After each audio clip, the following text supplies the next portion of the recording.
Hello, my beautiful blossoms, blooms, and buds. I'm Rosebud Reads, and welcome to my book garden. How's everybody doing today for Thousand Autumns, Book 4, Part 2? I hope everyone's doing well. Hello, Momar's Rover. Happy New Year.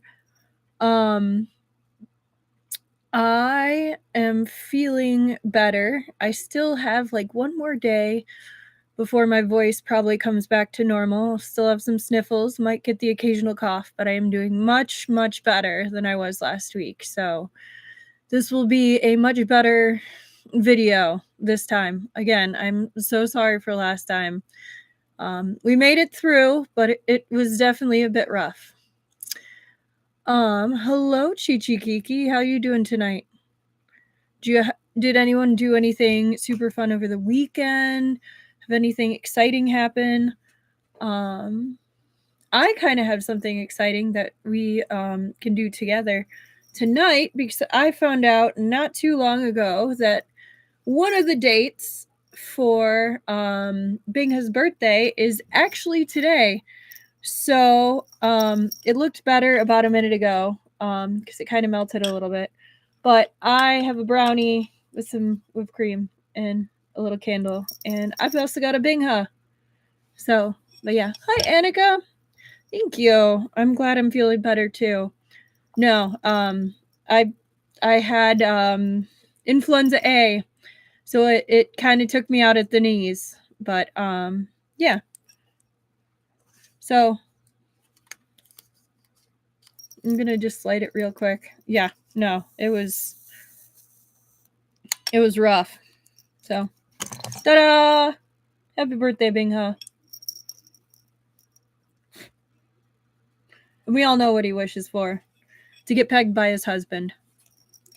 So, no, I'm excited for the reading today because it's going to be an interesting one because we have Yan Wushi back. But also, I have kind of a little special thing as well. I was super excited. So over here, you can kind of see it in the video. There's a new table, and I'm very much a believer in if you can get it for free, why not? So I actually found this just kind of randomly somewhere, and it's actually a glass top table. So I was like, don't mind if I do. So I now have another little book table. Oh, that's too high. Hang on. Oh my goodness. Sorry.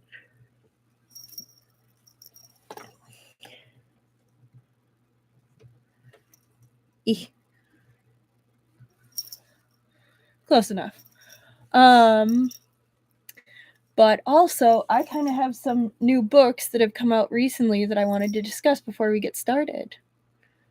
So these are the ones I actually managed to read over kind of winter break. So there was 3 of them. I'm still working on another one. But we'll start with The Wife Comes First. So the official summary is, he lost him once, he won't let it happen again. On the brink of death, Prince Chang is stunned to find the one person still by his side, his long-neglected princely consort Mu Hanzang. While Prince Chang pursued power and countless lovers, Mu Hanzang never wavered in his dedication as his wife, despite the future he lost. Prince Chang knows he never deserves such loyalty. But fate isn't finished with him yet. When he awakens in the past, on the morning after their disastrous wedding night, with all his memories intact, Prince Chang seizes the chance to set things right. This time, he'll treasure Mu Hanzang. This time, the wife will come first, the state second, and the husband last. Yet winning Mu Hanzang's trust is only the first battle. Court conspiracies still run deep, and if they're not careful, history may repeat itself, starting with a knife to the back. So I actually really, really, really enjoyed this one. It's definitely one of those reincarnation ones where it's like, I'm going to fix things, I'm going to do it right, but like, he's also like really sappy, and the relationship's pretty cute. Yeah. They definitely start off a little rough because he was kind of an asshole wedding night. But it's really cute, really sweet, pretty wholesome. I mean, you've got your imperial intrigue going on, but like I really like their relationship. It's really good. It's a really good one. Next, we've got Thrice Married to a Salted Fish, which I also really enjoyed this one. Oh, you just got that one? Yeah, no, it's really good. Till Death Do Us Part? No, definitely be on the lookout for that one, Annika. 10 years of exhaustive study and sleepless nights have suddenly been rendered meaningless for aspiring imperial physician Lin Qingyu. In the midst of his education, he's instructed to set everything aside and marry Lu Wanchang, the sickly son of the Marquise, all in the hopes that their union will heal the illness that plagues the young master. However, Lin Qingyu quickly discovers that Lu Wanchang isn't just an ill-fated aristocrat. In fact, the man has a mysterious sixth sense that could help Lin Qingyu outmaneuver anyone, even royalty. Thus, Lu Wenchang proposes an idea to his new male bride, one that will send Lin Qingyu back home to continue his studies and fulfill his dreams. Both benign and dastardly. Yet, as feelings bloom between these new allies, a dark truth threatens to rip them apart in both sickness and in health.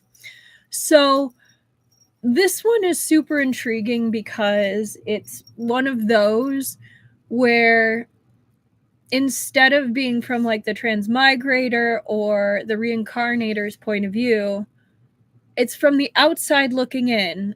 And so you have someone who's like, what the heck is wrong with this person? When they start saying cryptic shit and kind of like making aside comments, and they're like, is this person crazy or what's going on with this person? But they have a really interesting relationship, and I liked it a lot. It was a very refreshing read because we usually just see it from the person who has all the information, and this is someone else looking in and kind of like what that looks like potentially to all the side characters, basically, when someone's a transmigrator. And we usually don't get to see that, so it's super fun, super good read. Interesting relationship between them too. Lin Qingyu is a very interesting character, and not quite like our usual main leads. So definitely recommend. So next was Mistakenly Saving the Villain, which I actually have read the rough version of this, at least probably like to book 2. I've long time ago, so I was like, I think I know what's going on in this, and I did. I forgot a lot of it, but definitely a good read. It's definitely still working into it, like we're getting to know the characters. So it's fleshing it out. More will definitely happen in book 2, but it's worth reading. So not everyone is meant to be saved. When medical student Song Ching-shi dies and wakes up in a historical fantasy novel, he's tasked with rescuing the tragic protagonist from a life of misery. There's just one problem. He has no idea who the protagonist is. Instead of saving the hero, Song Ching-shi accidentally rescues Huan, an enslaved man renowned for his striking beauty and trained in the art of seduction. Now determined to help his traumatized new patient heal, Song Ching-shi offers everything he can. Medicine, therapy, emotional support, even a shared bed strictly for his patient's well-being, of course. But Yu Huan wants more than healing. He wants revenge. And most of all, he wants Song Ching-shi all to himself. So I see you saying, and Annika, you're saying I'm super intrigued since I keep hearing it's so dark. it definitely has the potential to get super dark. There are very heavy themes of slavery and bad touch coming along with that slavery, and coercion, a lot of those elements. So if anyone is at all triggered by things like that, definitely be careful. Maybe this one's not for you. But it has a slight element of gore just because like they are some medical stuff they get into. Definitely got some yandere elements of this. Like the little side note is a villainous yandere, a clueless doctor, a Danmei love story as dark as it is doomed, now available in English. Oh, we're discussing mistakenly saving the villain. I was going through some of the newer books that I got and all that. Hello, Truffle, by the way. No, but definitely an interesting read. I'm looking forward to reading the second book because I think that's around where I had read before, when it was still a rough translation. So I have a little bit of a little peekaboo in that. But yeah. Now we get on to the substantial pile of what I have not read. I'm also going to take a bite of this birthday brownie for Bingha.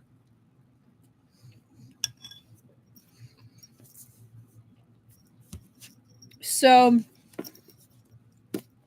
this one's actually another one that I've rough translated read.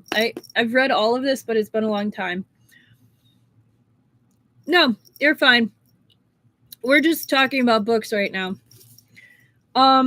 This one's definitely worth it. This one's worth it. I can tell you because I've read the whole thing. Rough translation. This one I was waiting for it to come out. So it's after the disabled god of war became my concubine.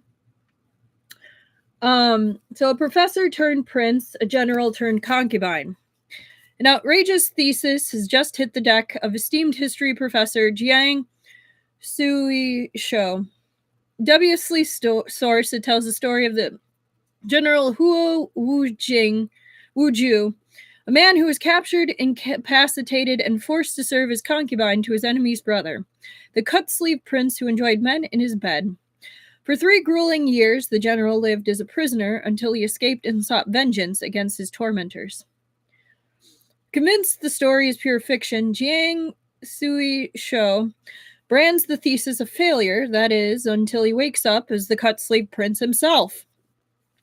Now stuck lording over his concubine and prisoner Huo Wuju, Jiang Sui-shou only has one option to avoid facing the general's future wrath.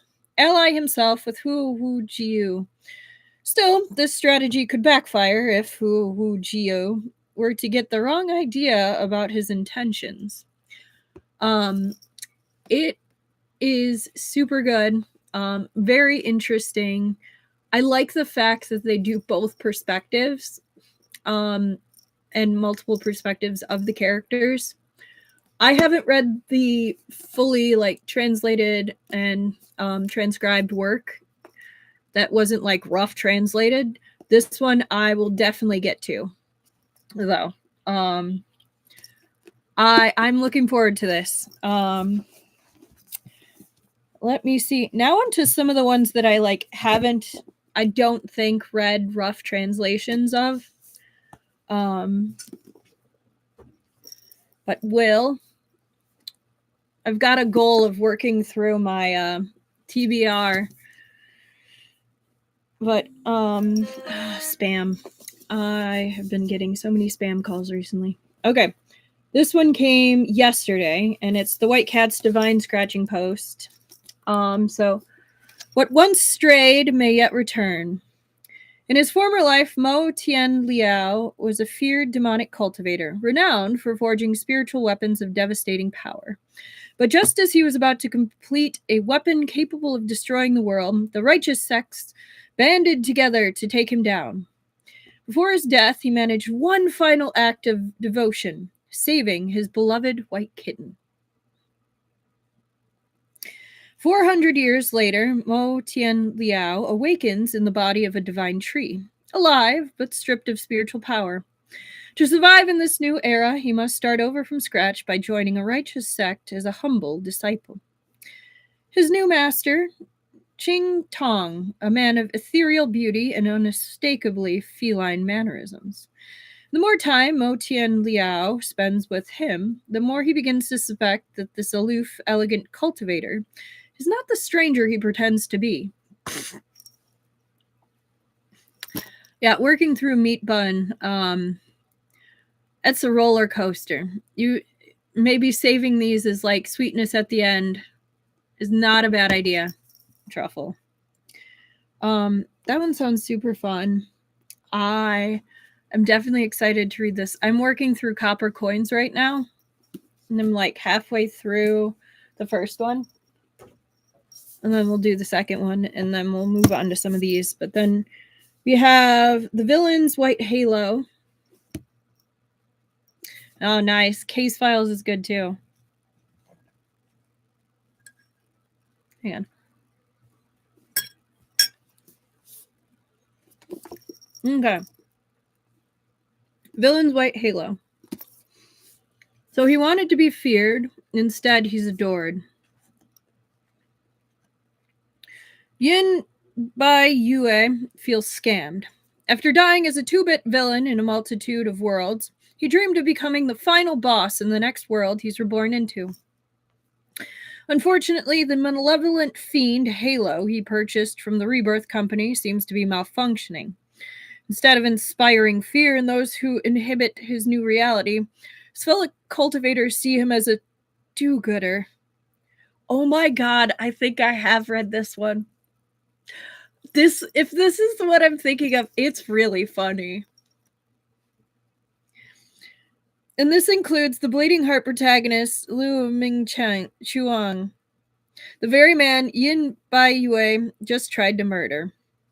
Before Yin Bai Yue knows it, he's surrounded by allies in the fallout of a misunderstanding that makes everyone in his cultivation sect think he's the victim. How is he supposed to achieve his dastardly dreams now? Especially when the mysteries of his forgotten past keep popping up when he least expects them. He is a very grumpy dragon in Copper Coins, I agree. This one might have to get moved up because I think I have read this one, and it was one of those where I went back a couple times. So I think this one just got scooched up a little bit. If it's what I'm thinking of, it's very fun. Okay. So I'm excited about this one. 300 Years of Longing. It's pretty. It's very pretty. And isn't this one also the same author of Copper Coins? I know this one also wrote something else. But yeah. All for plotline malfunctions line. Okay, so this one is the same author as Copper Coins. Nice. An archfiend awakens. Floating above the boundless sea is Teal Spire, a towering 33-story prison built to contain fiends, where the damned are forgotten and demons waste away. At its summit, Wu Xing Shui awakens with blood on his hands, chains on his feet, and no memory of how he arrived. The life he once led as a nobleman of Magpie Haven is gone, replaced by confinement and confusion. Oh, you just started reading this one, Kiki? What do you think of it so far? Disoriented and stripped of everything, Wu Xing Shui is no longer a pampered aristocrat. He's an archfiend. But fate has other plans. His awakening stirs the legendary Tianshu, immortal Xiao Fu Xuan, a cold, enigmatic figure with the word Mian etched into his neck, wielding a power steeped in divine judgment. As Teal Spire begins to collapse around them, the two must forge a reluctant alliance to survive its fall and face whatever awaits below. Yet the mysteries only deepen. Why did Teal Spire fall? What became of Wu Xing Shui's former life? And who truly is the Tian Qiao, immortal. It definitely sounds interesting, and I'm enjoying the way that Copper Coin's author writes, so I will definitely enjoy this. It might not be the top of the reading list, but definitely is going to be there. I'm being a bad influence. I'm excited about this one. They are definitely a good writer. What can I say? I'm excited about all of these.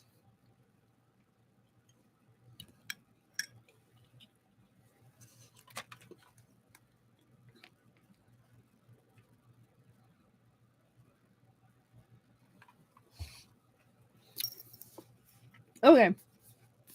What, two more? There's something wrong with the chief. I have not read this one. Bound by Blood. Hao, Lian, the youngest assassin of the infamous Qi Garden Enclave, has infiltrated the prestigious Shai household on a vague but deadly mission. Posing as a servant under Shai Jinglan, the youngest son of the family, he bides his time awaiting orders. But as the days pass, an unexpected bond forms between them, mark and assassin alike, throwing a wrench in Xiaoho Lian's plans. The decision he makes will land him in dire straits with Qi Yi Garden when Shai Jinglan walks free. 2 years later, their paths cross again in the Imperial Palace.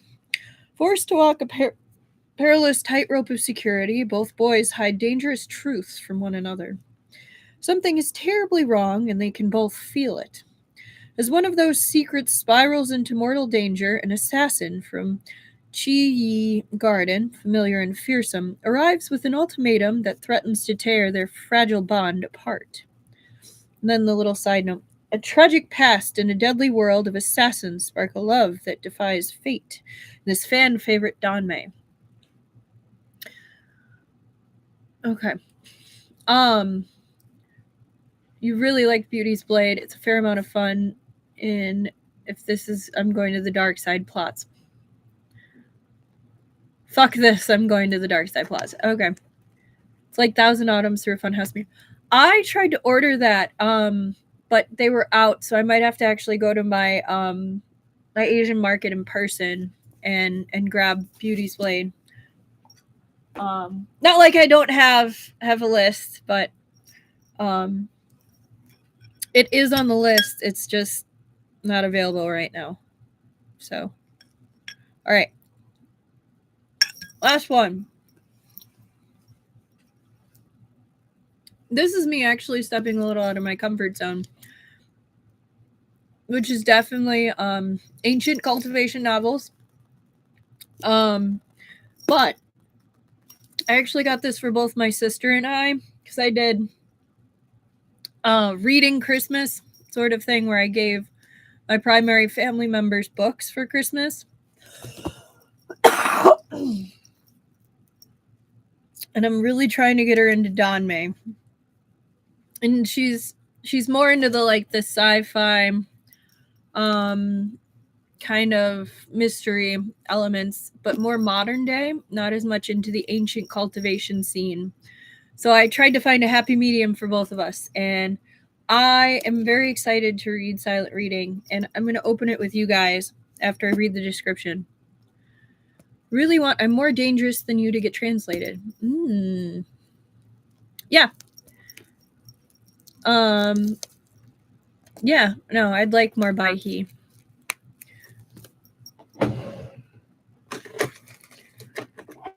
So, you think of murder like a tea party. A young man's body is found outside a glitzy high-rise on the west side of Yanchang, dressed for celebration, strangled and left with a sheet of paper covering his face. One word is scrawled across it: money. To Sergeant Liuhe Xiao, head of the criminal investigation team, the Yancheng Municipal Public Security Bureau, it's just another case in a city rife with power plays and buried secrets. But as he digs deeper with his team, what begins as a straightforward homicide unravels into something far murkier, reaching into the city's darkest corners of wealth, privilege, and police corruption.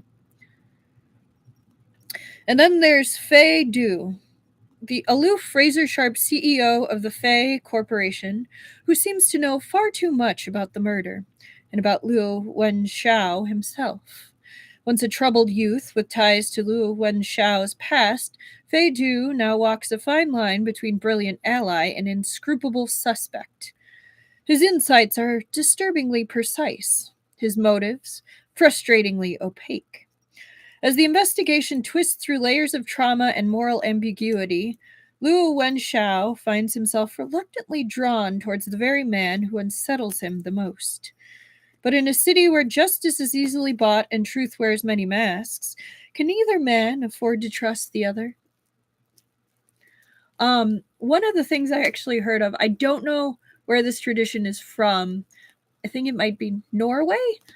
I saw something about it on either like a YouTube short, probably Instagram, where it was a tradition on New Year's, I think it was, to gift your loved ones with a your like a favorite book, and then sit and read it together, like during to bring in the new year. I think it might have been Christmas or Christmas Eve, but I really liked the idea, so I kind of did that for Christmas and a little bit with my friends for New Year's. We kind of traded books, and I like it where you give them something that you think they'd enjoy, and they get you something that think they would enjoy, and you can enjoy it together. So that's where this came from, and some other books. Like I gave my brother-in-law like a kind of jokey book, like snarky things you can say, you can get away with at work, like it's something. He works in the military, so it's like, I got a mythology book for my nephew, and I got Skip Beat for my niece because she's younger and she's kind of starting to get into, it's Christmas time, Chichi Kiki. Okay, I wasn't sure if it was Christmas or New Year's. But I really liked the idea and was like, you know what? My book loving heart really enjoyed it.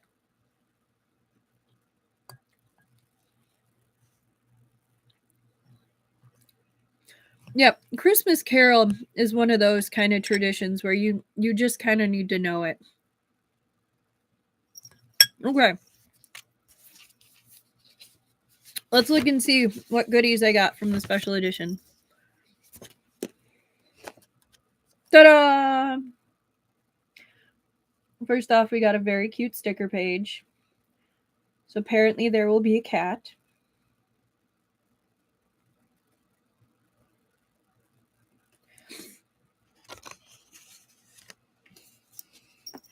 Okay. I am digging these cards. Oops. There we go. The glasses are definitely a plus for me. Shocker, I know. All right, I kind of like this bookmark. It's got a little extra, like, little funsies. Here's side one. Here's the other side. Like the slight enhancement of little sparklies. Oh, that's interesting. I kind of like that. So they gave you a little notebook. Just kind of a basic notebook. don't think there's like any picture on it, but just white paper and then lined paper. Yeah, no, that's a really good bookmark. But yeah, thank you for coming on my TBR journey with me. And then the one I'm reading right now is Copper Coins, which I could I guess pull up the description. But yeah. Okay. One other thing. I know. It's sorry, we're taking our time today. Of course. I try to keep on top of the releases, and this year they're just like they're throwing books out like they're free. It is so much fun to have a bunch of books to read. I agree, Momar's Rover. Okay, so I was super excited about this. I got this on Etsy from a really amazing creator called Limon Made. So this is their little card and how you can find them. There's the little QR code. They gave me some free things, but this is what I found. And I fell in love with it.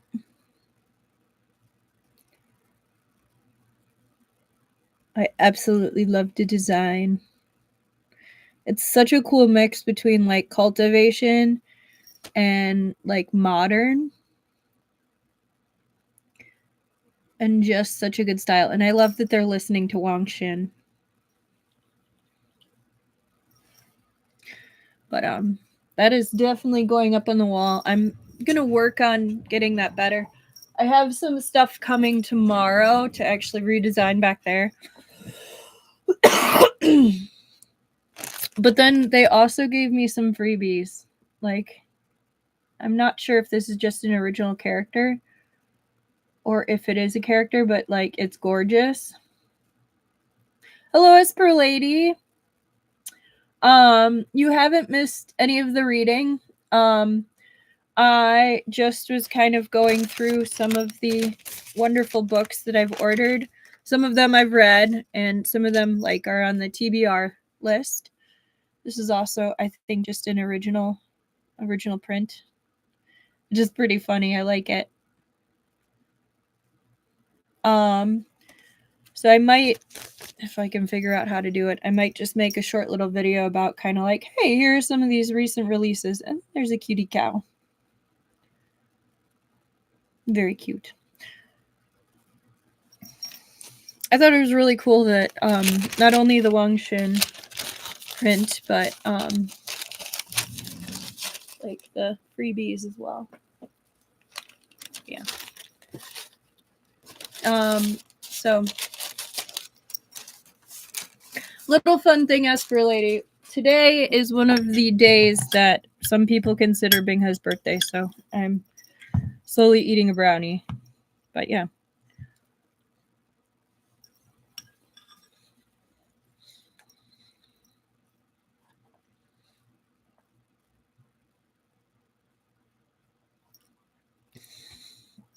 Some people think it's Christmas, but I also saw people like mainly posting today.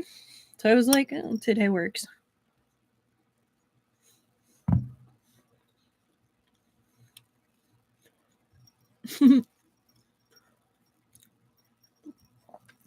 I will. I will catch up.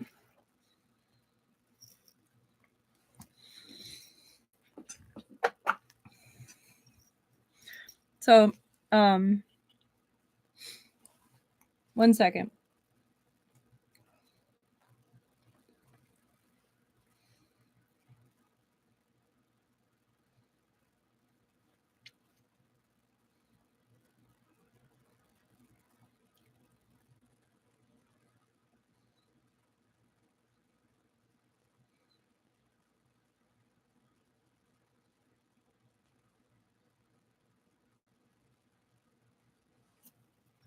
All right. Sorry, I've got like 3 more bites.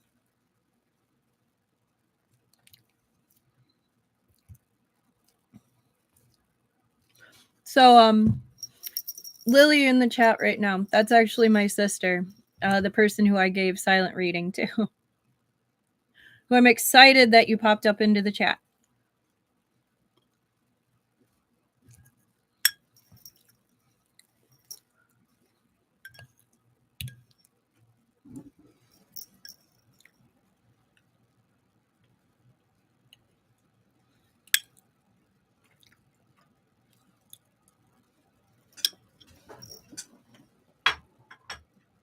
Okay.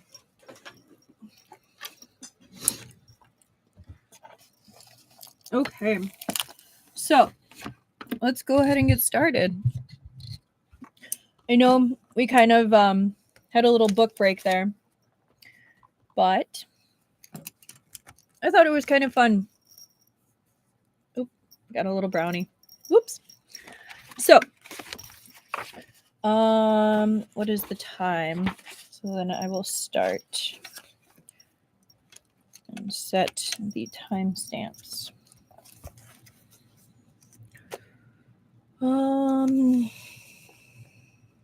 36, 30. All right. So last time we ended with Yan Wushi kind of explaining why he pretended to have amnesia, even though he did not. And so here it is. So first, my venerable self doesn't want Guang Ling-san to know that we are close, Yan Wushi repeated leisurely. This is to keep you safe, so you should thank me. How are you and I close? Shen Qiao thought to himself, but he played along. I'm grateful for sect leader Yan's care. What's the second?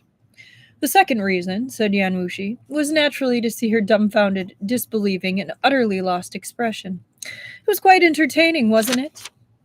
Shen Qiao didn't respond. So, prior to that, Yan Wushi was explaining kind of how he's still alive, even though Sun Jinsing was coming for him. And so basically he made a deal with a different demonic cultivator, saying like, hey, I'll share this part of the Shu Yang strategy that it basically helps with the effect.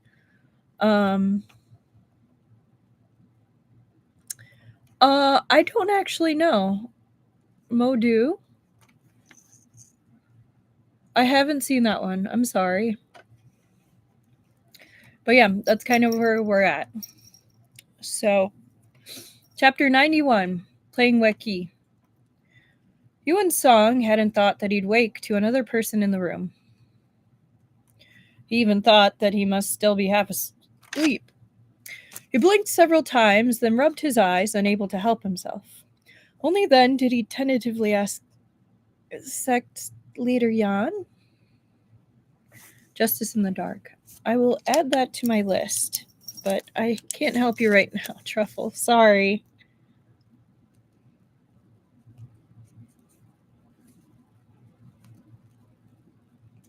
Okay.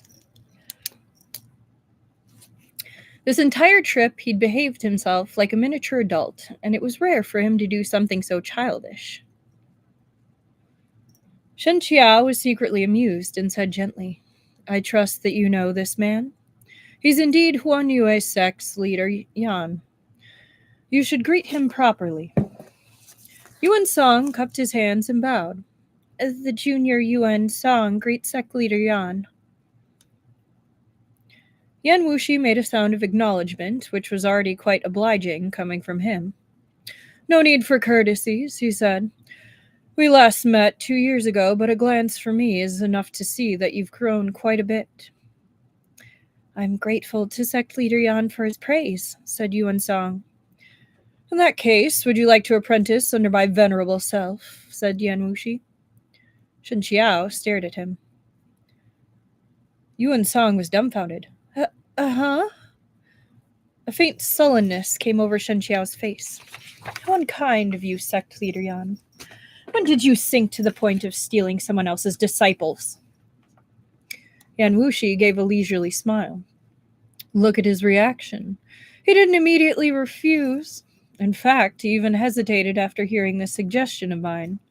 It's obvious that he'd rather be this venerable one's disciple than yours. Ain't no poaching, Yan Wushi. And yes, it's very cute how Yuan Song is so polite. Yuan Song rushed to declare his loyalty. I'm grateful for Sect Leader Yan's favor, but this junior has already told Taoist Master Shen that he'd followed the Taoist discipline. The word of an upright gentleman is no different from a swift horse. Once spoken, it cannot be reined in. I beg Sect Leader Yan's understanding. Yeah, Yan Wushi is definitely just the sort to poach disciples. Yan Wushi raised an eyebrow. What's so great about being his disciple? You can't do this, have to cherish that. If you apprentice under my venerable self, your two Shixian will both be over 20 years your senior, so in the future my venerable self might even be able to pass you the position of sect leader. Huang Yue's sect is wealthy, and no matter what happens, you won't be required to wear a Taoist robe all year round. Looking at things this way, aren't there plenty of perks? Shen Qiao was angry. Could sect leader Yan have followed this humble Taoist here just to steal my disciple? If there were no demand for him, that'd be evident. If there was no demand of him, that'd be evidence of his inadequacy. Me trying to steal him from you proves that you have a good eye for disciples, so you should be thanking my venerable self. Shen Qiao finally understood. Yan Wushi could twist each and every reasoning under the heavens to justify himself if he so wished. Yuan Song silently rubbed his forehead. He couldn't stand seeing Shen Qiao in this speechless state and leapt to help his future Shizun out of this quandary. Attempting to draw Yan Wushi's attention back to himself, he said, Taoist Master Shen and I intend to head to Bixia Sect. May I inquire as to Sect Leader Yan's plans? Very well, said Yan Wushi. Oh. Didn't you just invite this venerable one to Bixia Sect as a guest? Said Yan Wushi, perfectly composed. This venerable one accepts. Yuan Song was dumbfounded. Wait, no, that's not what I meant, he cried in his heart. He couldn't resist pleading for Shen Qiao's help. Sect Leader Yan, said Shen Qiao quickly. Bixia Sect is currently on the wane. It's no longer of high status. I fear that it's unworthy of your regard. Oh, is it buffering? Here, give it a sec, Truffle. All right.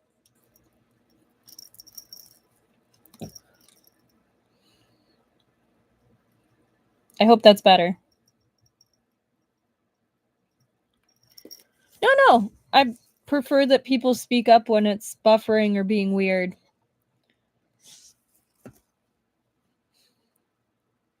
Sect Leader Yan, Shen Qiao said quickly. Bixia Sect is currently on the wane. It's no longer of high status. I fear that it's unworthy of your regard.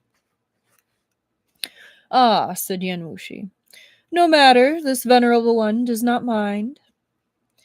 The corner of Shen Qiao's mouth twitched. But I'm not a Bixia Sect disciple. When under the roofs of others, we shouldn't overstep. No matter, said Yan Wushi. Once they see my venerable self, I'm sure they dare not refuse me.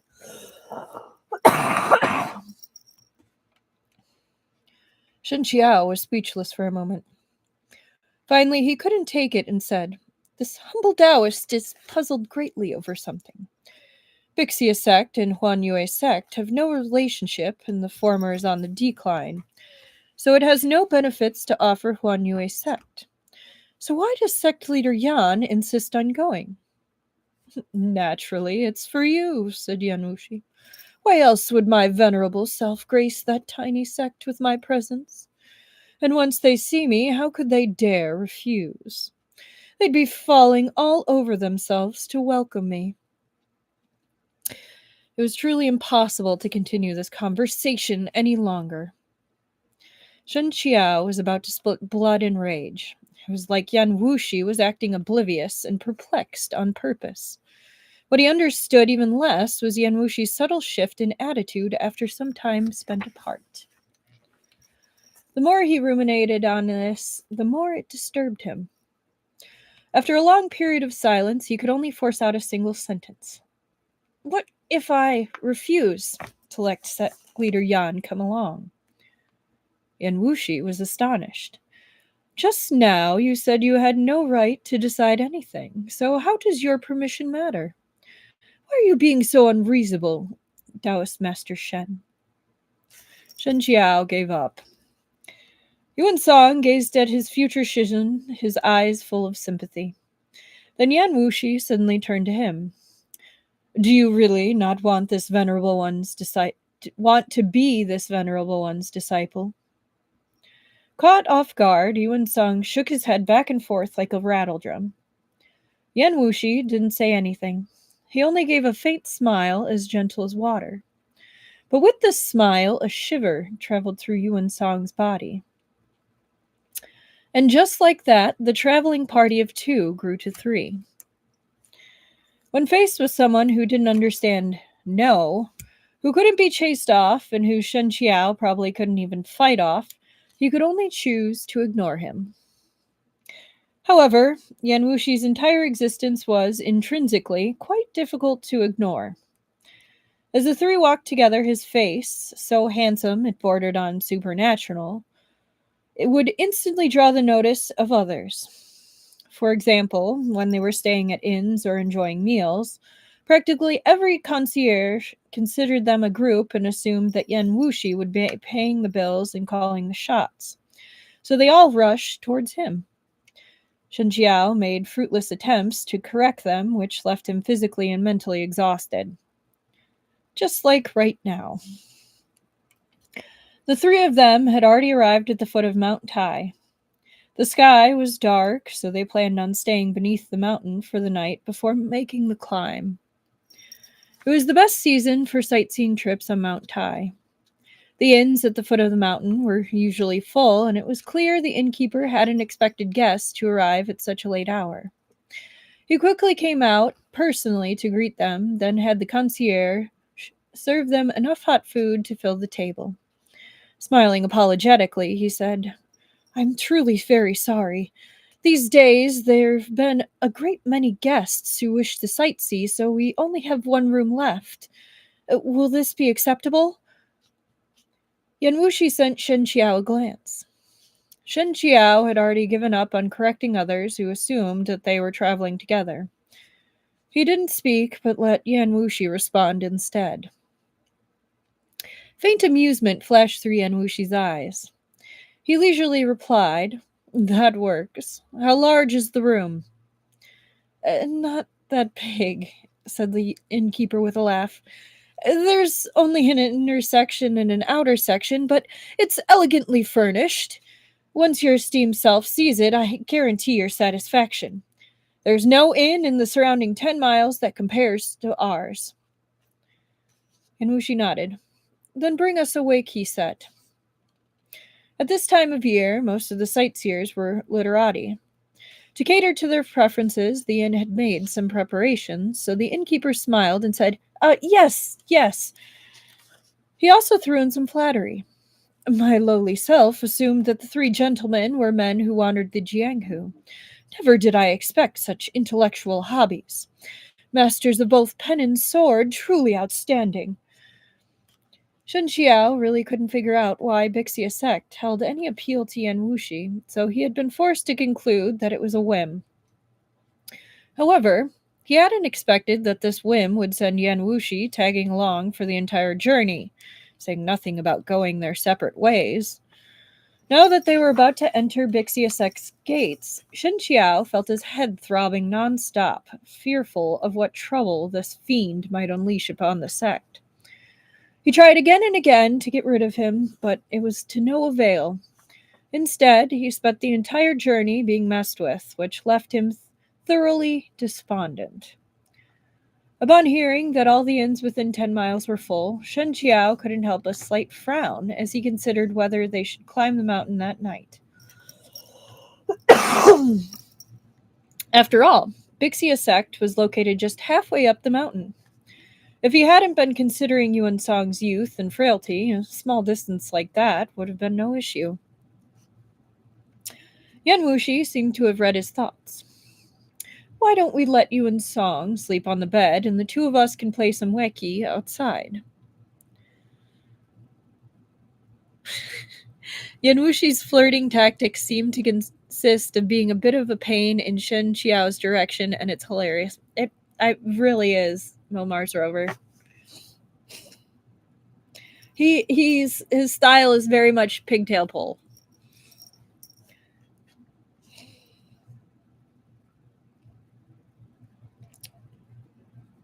Shen Qiao gave him a wry smile. Is sect leader Yan still unwilling to tell me? Just why are you going to Bixia sect? Yeah, it's a more grown-up way of pigtail pulling, definitely. My venerable self has already said that it's for you, said Yan Wushi. But you don't believe me. Shen Qiao shook his head. Of course he wouldn't believe him. I'm still gradually recovering my martial arts. Currently, I have around 8 to 9/10 of my past strength. But it'd be a bit of a stretch to say that I'm your match. If I fight you, my chances of victory are slim, so I'm still unworthy of being your opponent. Yan Wushi raised an eyebrow. Taoist Master Shen, your beloved Taoist path of cultivation emphasizes spiritual tranquility and non-interference, yet you carry around thoughts of murder and battle day in and day out. If you're so full of wrath, how many eons will you take to attain Taoist enlightenment? His gaze swept over Shen Qiao and Yuan Song, whose expressions were equally speechless. He casually threw in another line. I heard that there's a peerless beauty at Bixia sect, whose name is Yue Kunshi. Shen Qiao was stunned. That's the sect leader Shixian, and he's a man. The sect leader should be a woman? That's right. Then let me try again, said Yan Wushi. I heard that the Bixia sect leader is a peerless beauty whose appearance surpasses even Yuan Shushu's. My venerable self has admired her for a long time, so I wish to meet her. Persuasion check failed there, my bud. You completely got the person wrong and didn't even try to change how you worded things.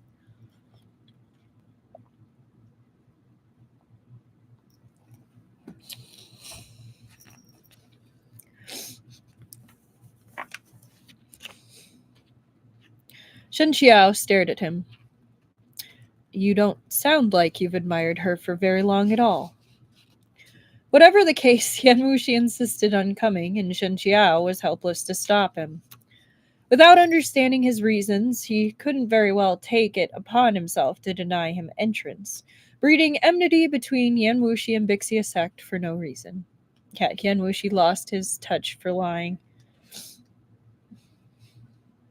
After they finished their meal, the concierge took the three of them to their room. The room was indeed as elegantly furnished as the innkeeper had claimed. Leaving aside Shen Qiao, who was easy to accommodate, even Yuan Song revealed an expression of delight. For the sake of his future disciple, Shen Qiao felt that sacrificing a night here was worth it. Yuan Song was quickly urged into bed, but Yan Wushi grabbed Shen Qiao. Let's play a game. Shen Qiao gracefully declined. This humble Taoist isn't a skilled player. Yan Wushi said coolly, Back when your eyes were bad, you even played blind against yourself. Shen Qiao hadn't expected him to remember so clearly. How embarrassing. Unable to refuse any further, he could only sit down. The first match, Shen Qiao eked out a small victory. Yan Wushi told Shen Qiao, Your skills and mine are about equal, and this time I lost due to a couple of mistakes. You should let this venerable one have a chance at victory as well. That's only fair. Shen Qiao had wanted to meditate and train, but when he heard these words, he ultimately couldn't bear to. All right, then let's play another. In the second match, Shen Qiao lost to Yan Wushi, but it was by an even smaller margin than the first. Practically only a single move. Yan Wushi gently consoled him. It was only because I had the advantage of going first. You could make the first move this time.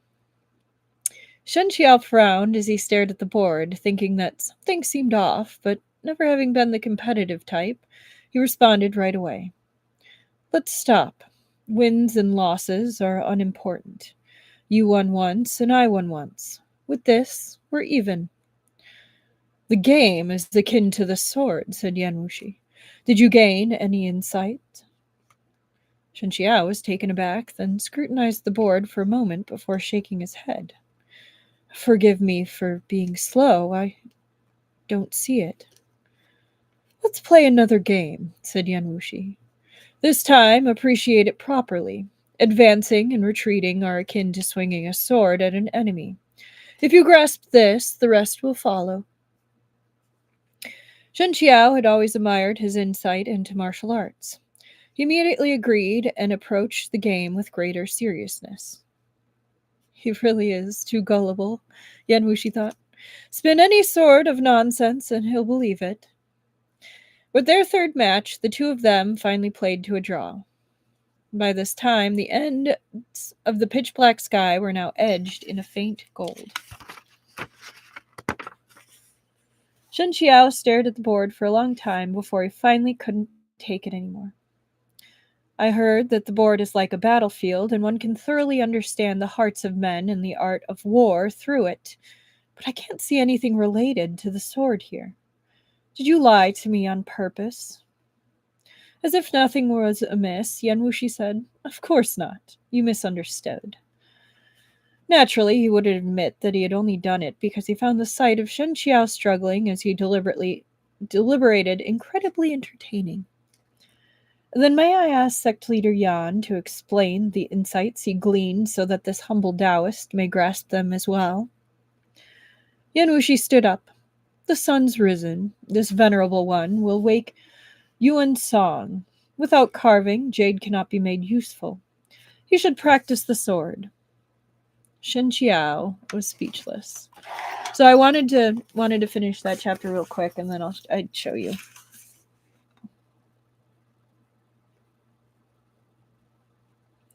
As always, they're looking gorgeous. I do love like the cherry blossoms in the background. That's a very nice detail.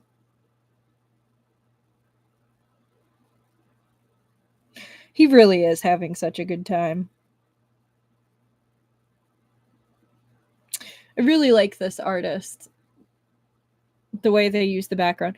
Especially when they're drawing like side characters, because they always give them funny faces. And yes, Yan Wushi definitely does love his games. Okay. Right, 59.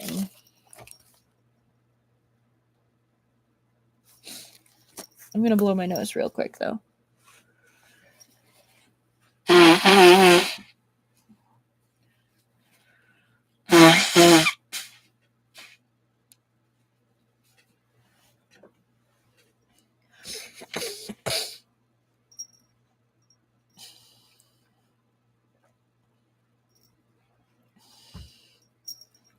"92. Giving pointers. Shen Qiao brought Yuan Song up the mountain. Yan Wushi remained behind him the entire time, neither close nor far as he looked around, his manner leisurely. After the tragic incident, Bixia sect had very few men left, but as they still needed to patrol the area, they couldn't spare any sentries for the foot of the mountain. Shen Qiao's entire climb went smoothly and unimpeded. It was only when they were almost at the mountain gates that they then saw a silhouette walking towards them, carrying a sword. Which lofty person graces Bixia sect with their presence? Only after saying this did he see Shen Qiao, and his expression immediately transformed from wariness into surprised delight. Even his tone changed completely. "Oh, so it's you, Taoist Master Shen." AKA in which Yan Wushi is the worst guest ever.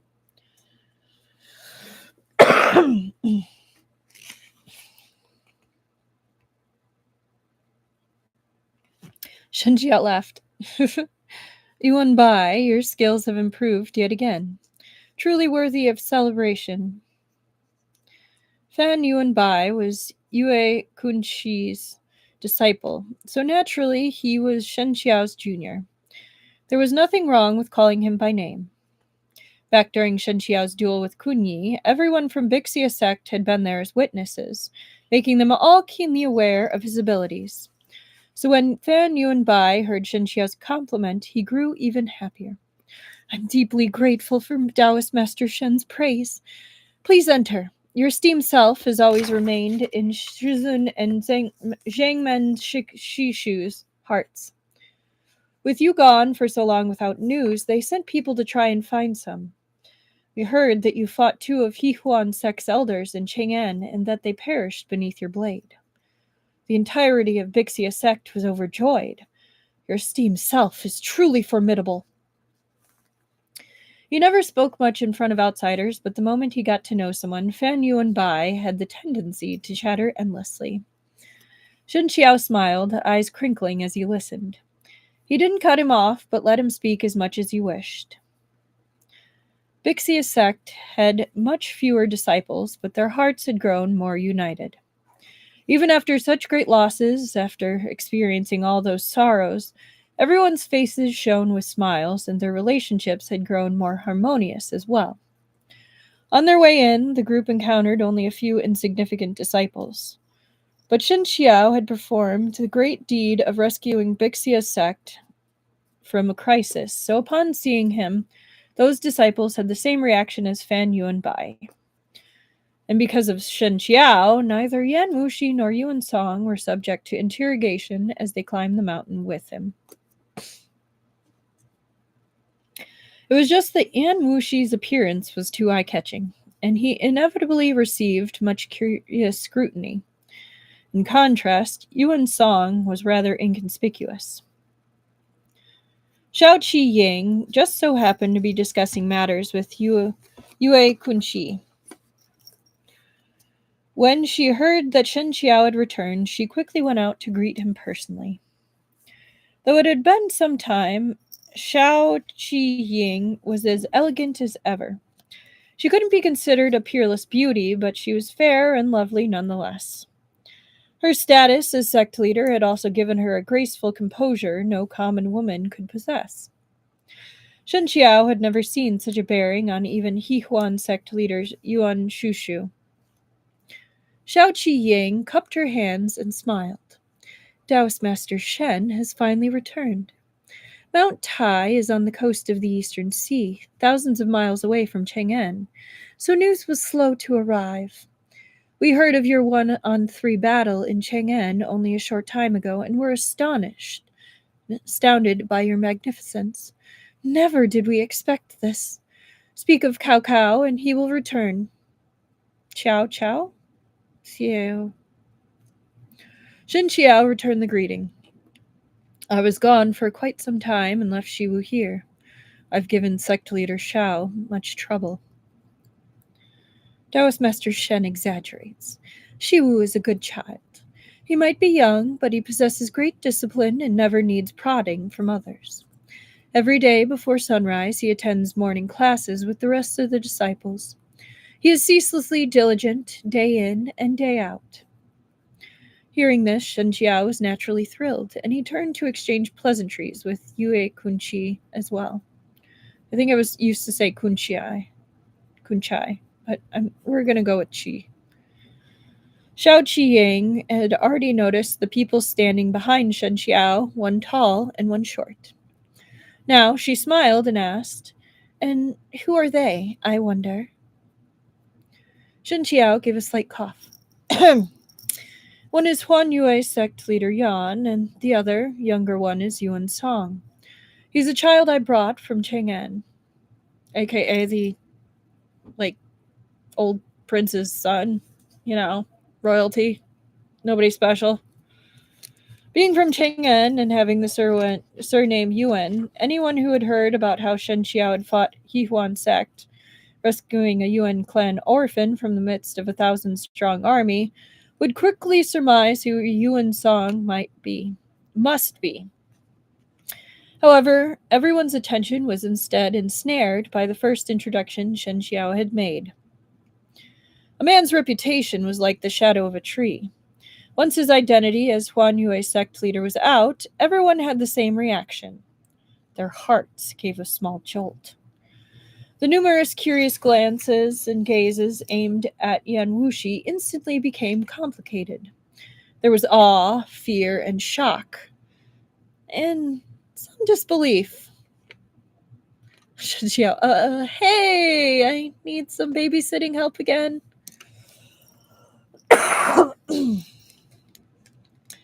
Yeah, you're not wrong, Truffle. Most of Bixia's sect's disciples had never seen Yan Wushi in person, but that didn't stop them from hearing a great many stories concerning him. To them, Chief Ingui and Chu Yu Wang were more or less figures of myth, and Yan Wushi, who matched their strength and had nearly fought them to a draw, was practically a legend as well.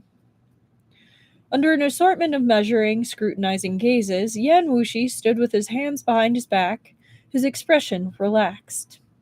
There wasn't a hint of discomfort about him. It was obvious he was used to this. Shen Qiao had left the mountain to save a man, and during this trip he'd experienced all sorts of ups and downs, twists and turns. Xiao Qi Ying had heard of some of it, but with the distance so vast, her knowledge wasn't very detailed. She hadn't expected that Shen Qiao, in going to save someone, would bring that very someone back. She was stunned for a while, then just barely managed to recover and cup her hands. Sect leader Yan's illustrious reputation precedes him. Bixia sect leader Xiao Qi Ying respectfully welcomes the esteemed sect leader to visit. Our sect is but a humble one, so if our hospitality is lacking in any way, I must ask your forgiveness. As Xiao Qiying was a sect leader, the attitude she showed now was already incredibly earnest and polite. After all, Yan Wushi was famous for being capricious. Xiao Qiying did not wish to upset him over potential discourtesies that might arise over minute details. Thank you. Thank you, Truffle. And thank you, Mars Rover. The whole of Bixia sect. Oh no, this guy! Sect leader Xiao handles matters with great equity, and possesses righteous moral standards, said Yan Wushi. I have heard much of you. On the way here, Xiao also praised you highly. Now that we finally meet, I can see that your reputation is well earned. I hope that my unexpected visit will not bring sect leader Xiao any trouble. Eh? This was a fairly normal response. Not only was Xiao Qiying surprised, even Shen Qiao was a little astonished. Astounded, not astonished. He was even further than that. Yan Wushi wore a slight smile, his demeanor gentle and polite. From head to toe, he radiated an aura of amicability. One couldn't see even a hint of the arrogance and scandalousness typical of the demonic sex. The only issue was that Xiao, which sounded a little too intimate, but having heard it so much, Shen Qiao was already numb to the name. Everyone else found it strange, but they couldn't say why. They only thought that Shen Qiao and the Huan Yue sect leader must share some remarkable relationship.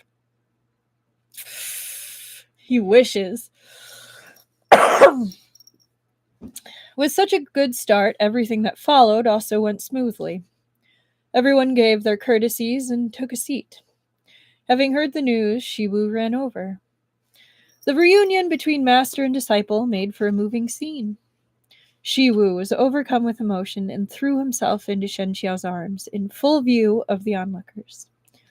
Shen Qiao was very gratified to notice that he'd grown somewhat taller. On the side, Yuan Song examined this future Shixian of his. He was curious, but also a little disappointed. It was obvious that the other boy was older than him, yet his words and actions were even softer than his own. Being so reliant on Shizun, just when would he be able to gain independence? However, he'd forgotten about the days right after he'd left Chang'an when he was racked with anxiety. Every night, he'd needed to see Shen Qiao's figure before he could slip peacefully into sleep. Separated from these childish matters, Shao Qiying said to Shen Qiao, Taoist Master Shen's return was perfectly timed. The Bixia sect's numbers have fallen greatly and we're in dire need of more disciples. My Shixian and I were worrying over this matter. Could Taoist Master Shen help us with ideas? Sect leader. Yue Kunqi said tactfully, Taoist Master Shen has just arrived after a long journey. He must be exhausted. Wouldn't it be better to let him rest before discussing? Shao Qiying became a little embarrassed. Shixian is right. I was too impatient. I'll have Yuan Bai take you elsewhere so you can rest first. Would the house you stayed in last time be acceptable? Shen Qiao nodded. That would be excellent. I'm sorry to have troubled sect leader Shao. Qilang can stay in the room next to Shiwu's. That would also help to build their relationship. Very well, said Shao Qiying. On the eastern side of our sect is a bamboo building reserved for honored guests. If sect leader Yan does not mind, he can stay there. The house that Shen Qiao had stayed in last time was meant for elders of the sect, which also demonstrated that Bixia sect didn't see him as an outsider. However, if they had Yan Wushi stay there, it would look like a snub instead. Yet Yan Wushi said, No need to trouble yourself so. I'll stay with Qiao. Shao Qiying's expression faltered. Huh? Wouldn't that be an inconvenience? Yan Wushi raised an eyebrow. Why would it be an inconvenience? We use the same arrangements during our travels. My venerable self has stayed in the same room as him more times than I can remember. It was true, of course, but the words coming out of his mouth seemed to carry a different connotation. Shen Qiao couldn't help but say, urgency is a priority when traveling, so it was fair then. But now sect leader Yan will be able to enjoy a more comfortable stay. If you refuse, you would be brushing off sect leader Shao's good intentions. No matter, said Yan Wushi. My relationship with Qiao is no ordinary one. Since he has such a high opinion of Bixia sect, you lot need not treat my venerable self as an outsider either. Be at ease. Does his house not have a single empty one next to it? Though he was smiling as he spoke, Shao Qiying could feel a palpable, intimidating pressure from him. Under that kind of gaze, even her scalp seemed to tighten. Before she could ponder more, she already found herself replying, There is. Yan Wushi gave a slight smile. Then all is well. This smile was different from the one just before. Shao Qiying could tangibly feel the pressure on her body lifting. She silently breathed a sigh of relief and quickly called for Fan Yuan Bai, then had him take the party away so that they could rest. When Shen Qiao and the others had left, only the Shixian and Shimei pair remained within the council chamber. Yue Kunqi's expression transformed into one of great relief, like a heavy burden had been lifted. Just let sect leader Yan stay next to whoever he wants. It's not as though we lack for empty houses. From what I saw, Taoist Master Shen didn't make any firm objections. That means tacit approval. Just now I wanted to tell you not to go against sect leader Yan's wishes, but I couldn't have imagined that I'd find myself almost unable to speak. Yeah, Yan Wushi's just going to move right in, right? He didn't know that the reason Shen Qiao hadn't given a firm objection was because even if he tried to, it would have been pointless. Shao Qiying gave a wry smile. Shixian can make fun of me, for I was a little better. Bixia sect and Huan Yue sect have never had any dealings. Our small temple cannot house such a great Buddha. I also have no idea what he intended by coming along. Could it hurt our Bixia sect? Yue Kunqi was more optimistic. With Taoist Master Shen here, I doubt anything would happen. It's said that Yan Wushi is mercurial, but we only need to keep it a bit more caution and tell our disciples to be careful with their words and actions so as to not offend him. Shao Qiying nodded. That is true. Elsewhere, Fen Yu and Bai had brought Shen Qiao's party to the house where they would rest. As it was cleaned year-round, it was pristine, and there were even water bamboo and bluegrass orchids placed within, remarkably tasteful and refined. If sect leader Yan and Taoist Master Shen need anything, please send word. I am always at your service. Fen Yu and Bai had wanted to speak some more to Shen Qiao, but when he saw Yan Wushi standing to the side, he couldn't speak a single word more. He stiffly finished his speech, hurriedly ending the conversation, then turned tail and fled. Shiwu was still young and thus not particularly sensitive. He'd waited a long time for Shen Qiao to finish talking with Shao Qiying so that they could have a private moment to themselves and catch up. So even though Yan Wushi and Yuan Song were nearby, it didn't stop him from tugging at Shen Qiao and voicing his yearning. Shizun, you are away for far too long. This disciple missed you dearly. Shen Qiao patted his head. While this master was outside, he naturally missed you a great deal as well. I heard that you've been doing well at Bixia sect, and it seems you've grown taller too. Shiwu nodded somewhat shyly. The Shixian at Bixia sect are very kind to me. Since Shizun left, I've been practicing the sword every day so as not to disappoint you. Now I can even execute the entire set of the Azure Wave sword techniques.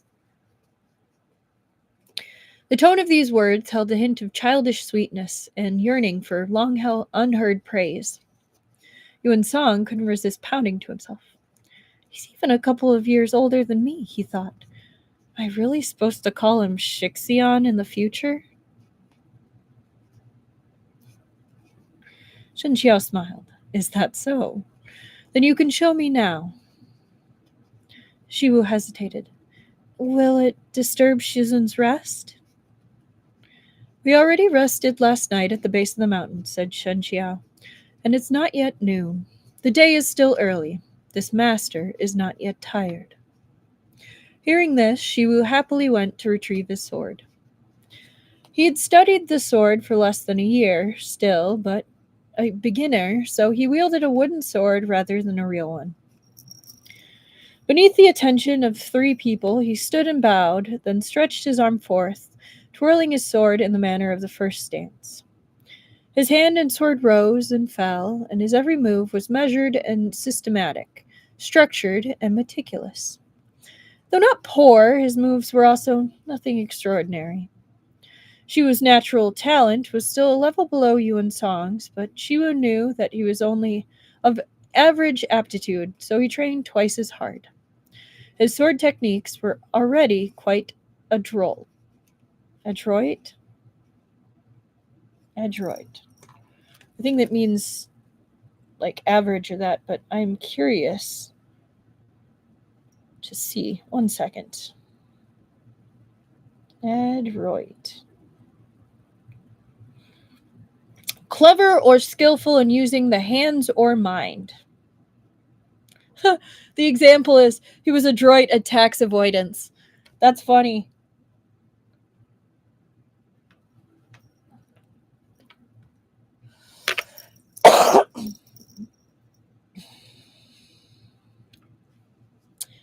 I asked for Shizun's instruction. Shiwu put away his sword and stood straight, his tone earnest. Shen Qiao didn't want to crush his spirits, so he first chose to mention some of his strong points. Generally, you've learned the movements well, he said. I can tell that you must have arduously practiced. You didn't spend these days slacking off. Then he continued, "However, some of your sword moves were executed incorrectly, which will affect their strength. This master only demonstrated the set to you once, so it would have been hard for you to remember them in full detail. Now I'll re-demonstrate this set of sword techniques for you from beginning to end. Pay closer attention, and if you can, compare them to your own." "Yes," said Shiwu solemnly. Shen Qiao didn't use Shanhe Tong Bei, but instead took Shiwu's wooden sword from his hands. He gave a slight smile. The Azure Wave's sword techniques are true to their name. The great seas are boundless, their waves tempestuous. The ocean engulfs the mountain stones countless times, yet again and again those rocks will rise above the water's surface. The radiant sunbeams, the majestic waves, they all come together to create magnificent scenery. Those who practice this set of sword techniques must be as magnanimous as the sea that accepts 100 rivers. Only then can one harness the true essence of these moves. You must climb Mount Tai to view the great seas. If you can, climb higher and look further. In time, you'll achieve your own enlightenment." Yet Shen Qiao is a pretty good teacher. After he finished, he didn't wait for Shiwu to respond, but raised the sword. It was the same wooden sword, but when placed in the hands of someone else, the power unleashed was on an entirely different level. Shiwu, having just started on his martial arts journey, had shown swordplay that was utterly unremarkable, so much that Yuan Song found it dull. Yet when Shen Qiao began to swing his sword, Yuan Song's eyes went round, unable to believe that Shiwu and Shen Qiao were using the same set of sword techniques. A scouring wind came from the sword swings, its blade a flurry of afterimages. Though Shen Qiao didn't use true qi, that wooden sword still seemed to shine with the brilliant radiance that accompanied his moves. Yuan Song could almost see the tumultuous waves of the great sea, the dark clouds and scattering rain, the rainbow dipping into the waters, and standing within 1,000 yards of white waves was a single man. All his eyes could see was this man. In all of heaven and earth, this man was the sole existence. Even after he finished the entire set of techniques, now standing still, the images from before lingered in Yuan Song's vision. For a long time, they did not fade. Yan Wushi was smiling. Qiao has achieved transcendental perfection with regards to the sword. You have attained the echelon of Grand Masters. Shen Qiao smiled back. I'm deeply grateful to sect leader Yan for his support. Of course, he hadn't performed those sword techniques for Yan Wushi's applause, but for Shiwu and Yuan Song. Did you glean anything? He asked. Please forgive this disciple for being clumsy with his words, Shiwu replied falteringly. I only felt myself surging with emotion, as if something wished to burst forth from my chest. But I'm unable to give proper description. It's all right, Shen Qiao said gently. No one can achieve enlightenment with a single glance. Take your time to digest it. If there's anything you can't understand, just ask. Yes, said Shiwu respectfully. Then Shen Qiao turned to Yuan Song. You've yet to formally join the sect, and you've only been meditating while resting for the past few days. If you can't manage a comment, that's no issue either. My heart is filled with words upon words, uncountably numerous, said Yuan Song, but I can only manage a scant few lines as description. When he spoke, he always came across as old and grizzled despite his age. Qiao found it very amusing. Which few lines? It appears as the cloud-shrouded moon, and drifts like the snow carried on swirling winds. As one gazes from afar, it glows like the dawning sun, and when peering up close, it dazzles like a lotus above green waters. This was from Luo Shenfu about the beauty of the Luo River's nymph. Shen Qiao was caught between laughing and crying, but he had to say something. Yuan Song had indeed grasped a vital thread related to the azure wave sword technique. The idea that the heart is dazzling in its ever-changing majesty, while the sword is dexterous, flexible, and graceful in its agility.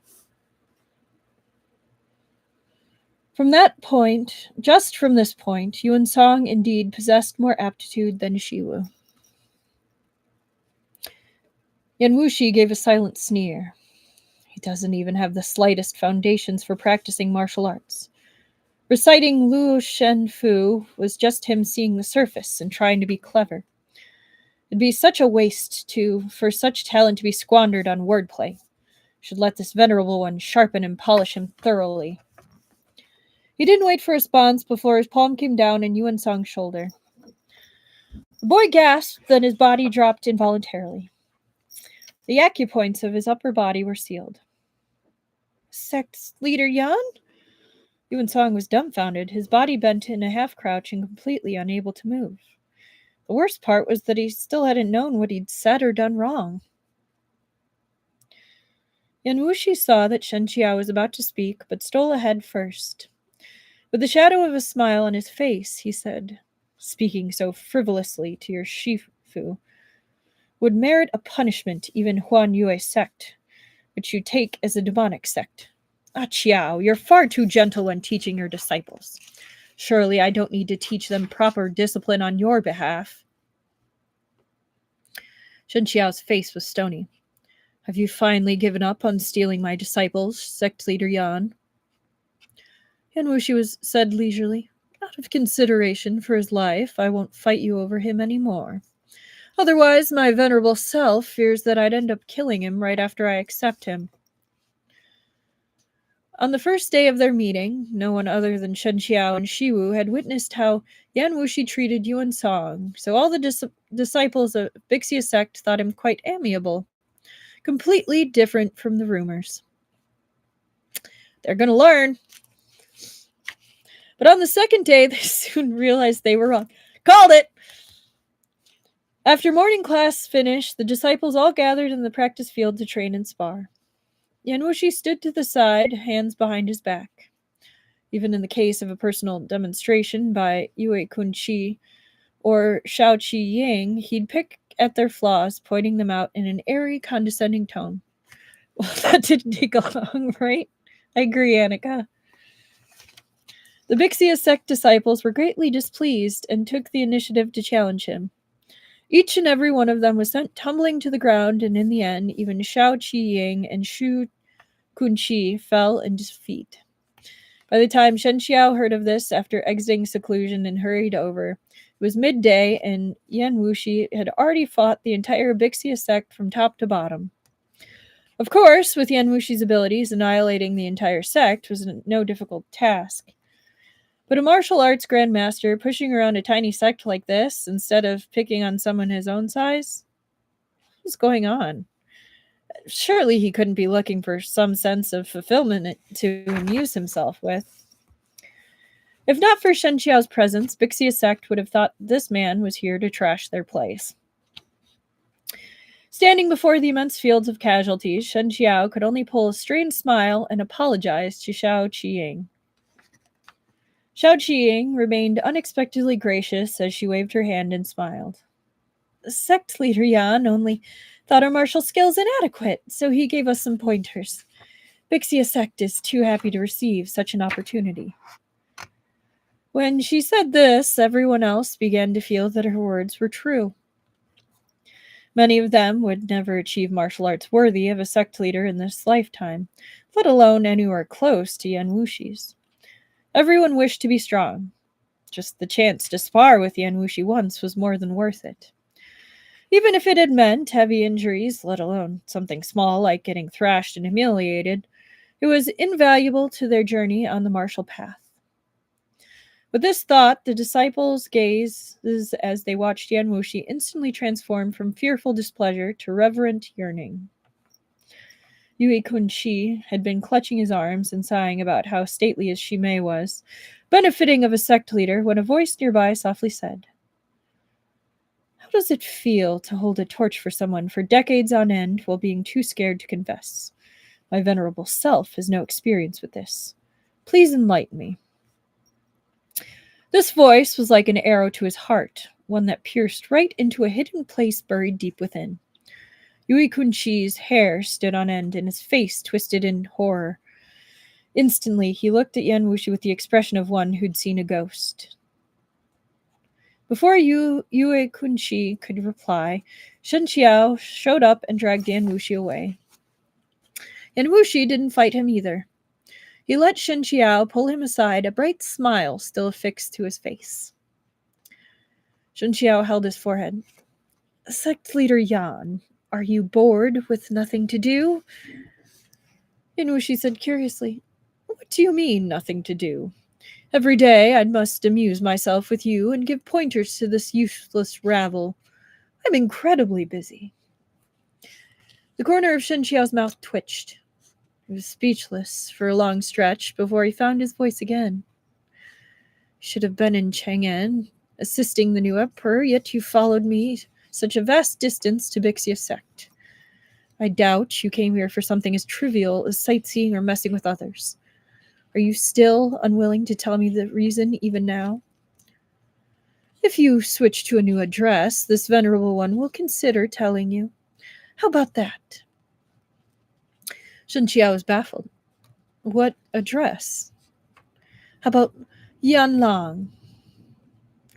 He really was messing with me, Shen Qiao thought. Without a single word, he simply turned and left. So, Yan Wushi is in trouble with his wife. He definitely is, and he's about to be in even more because Lang can be used by married women to address their husbands. So he basically is saying, call me honey. Call me husband, basically. One second.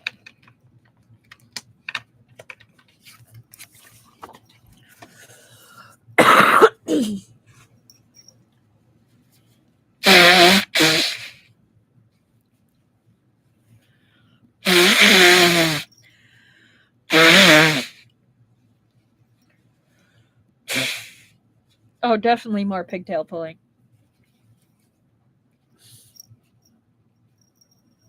And yet he says he has no experience holding a torch for someone.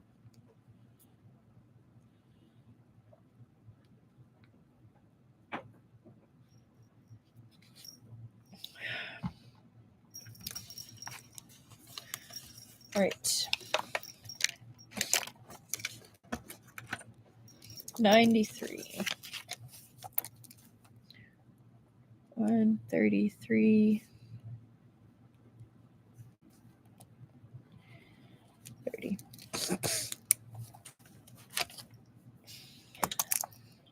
Okay.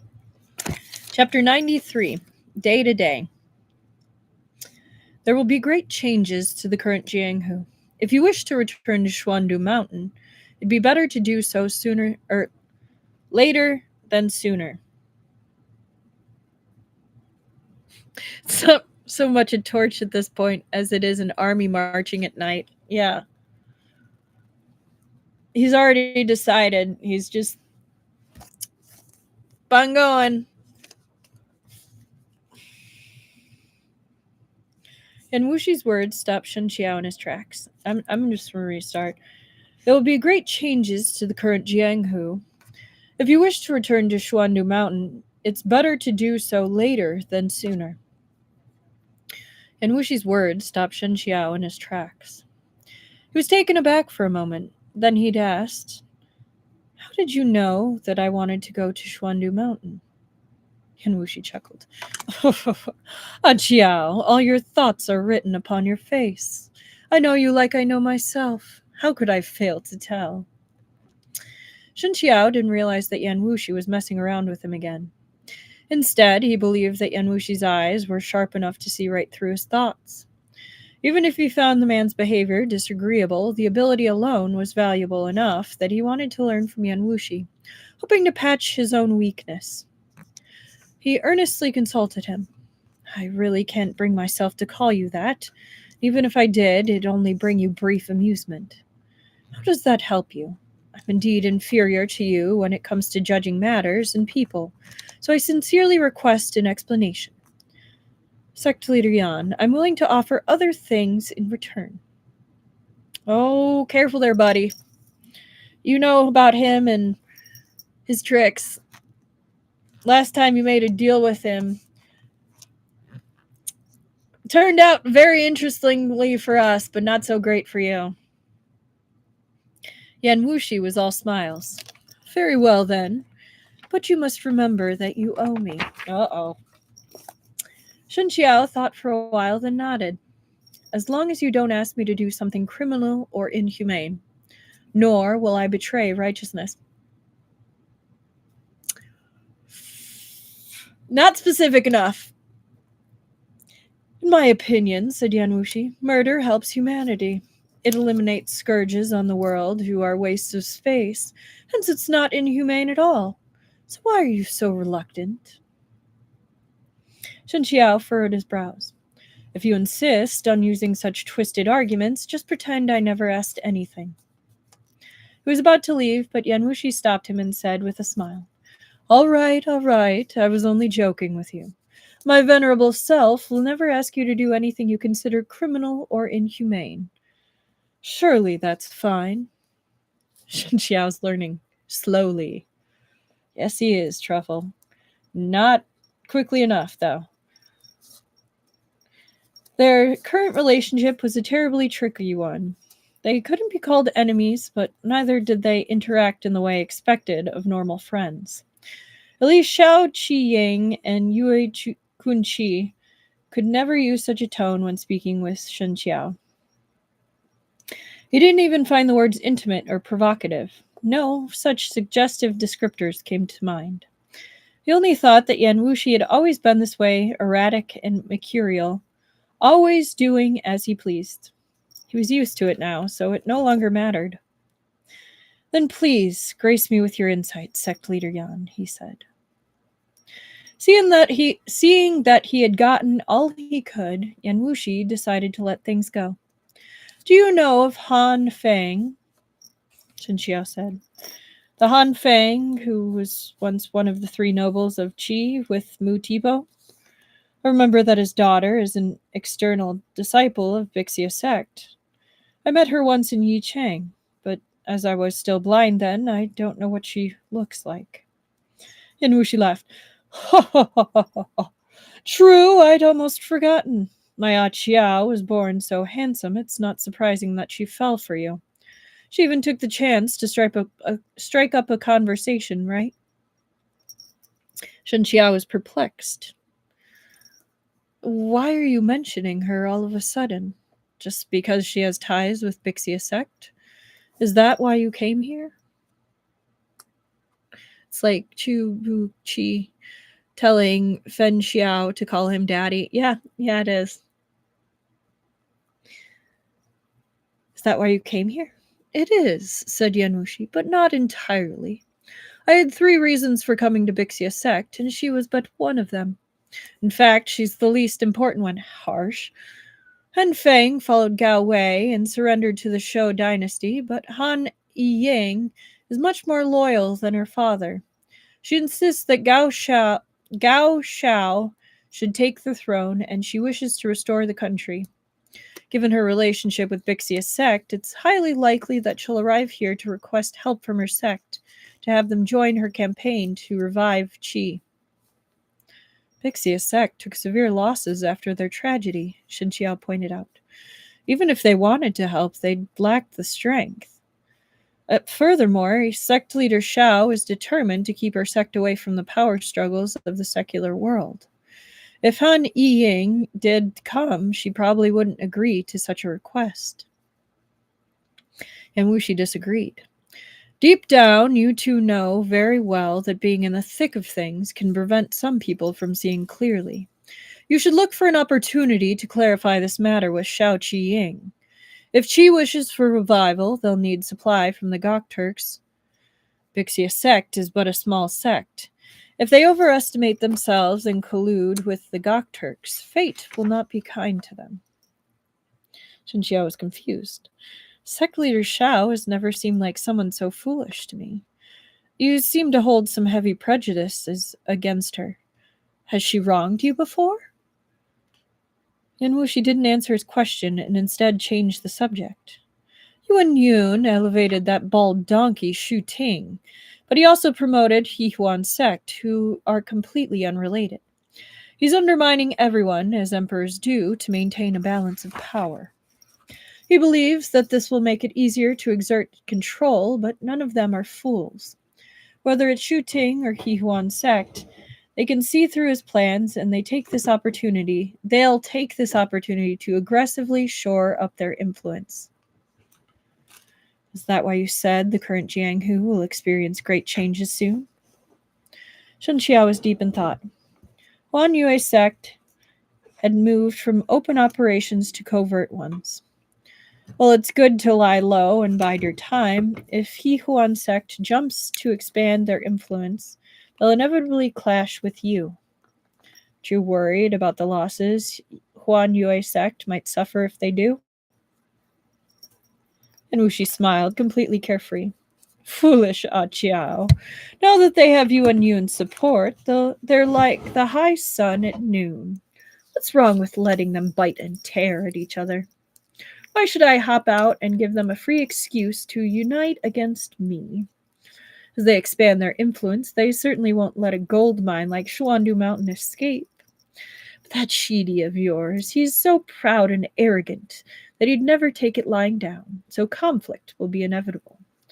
That's why I said there's no need to hurry back to Shuandu Mountain. He paused before continuing. Duan Wen Yang allied with various forces to kill me.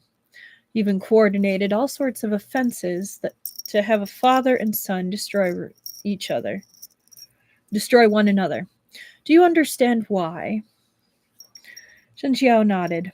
The Gukturks don't want to see a powerful united North, so Yuan Yang has to die. And you, who support Yuan Yang, naturally must also die. Yan Wushi smiled. Indeed, the time you spent in the secular world hasn't gone to waste. However, you were much cuter when you had just woken and couldn't remember anything. As transparent as glazed snow and oh so trusting. Shen Qiao's face went dark. That's only because I was more gullible then. You liked that, didn't you? Qiao truly understands me so well, said Yan Wushi with satisfaction. Yan Wushi, she exists. Isn't that enough of wrong? Ouch. I mean, you're not wrong that that's his thinking, but ouch.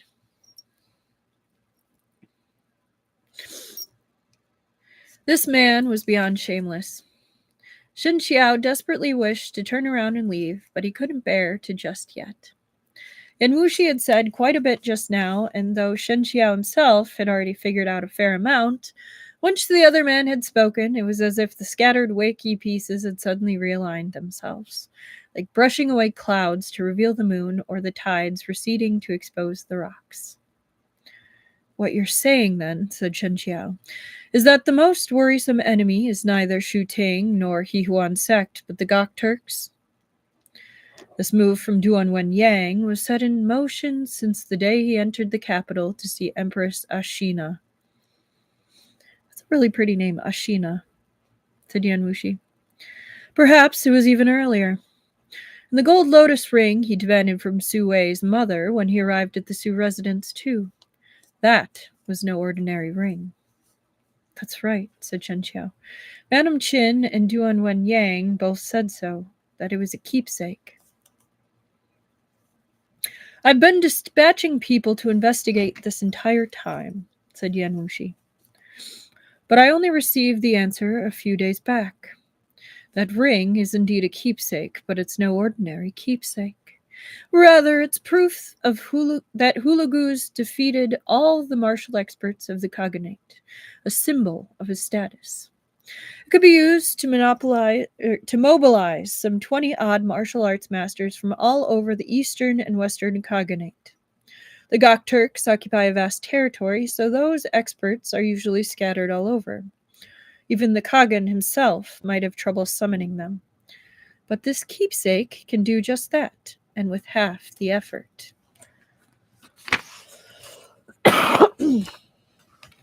From what I know, Duan Wanyang is a first-rate martial artist, said Shen Qiao. But they say that he has Han blood, so his status within the Khaganate is not very high. I doubt that the keepsake alone would be enough to win the Gukturks' trust. Shen Qiao jolted. Unless Hulagu is still alive? If Hulagu was still alive, he was the only one who'd have the right to use that keepsake to assemble the 20-odd Gokturk masters. But if this was the case, then things had just become much more thorny and complicated. Dun dun dun!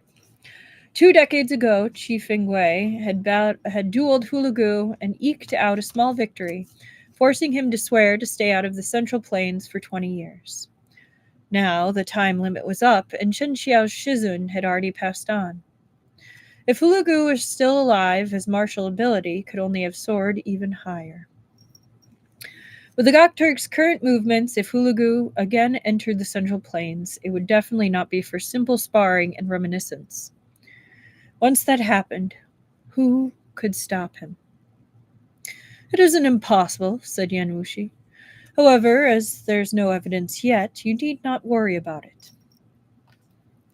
Shen Qiao pulled himself out of his worried thoughts. Before, you said that you had 3 reasons for staying at Bixia Sect. Just now, you told me one of them.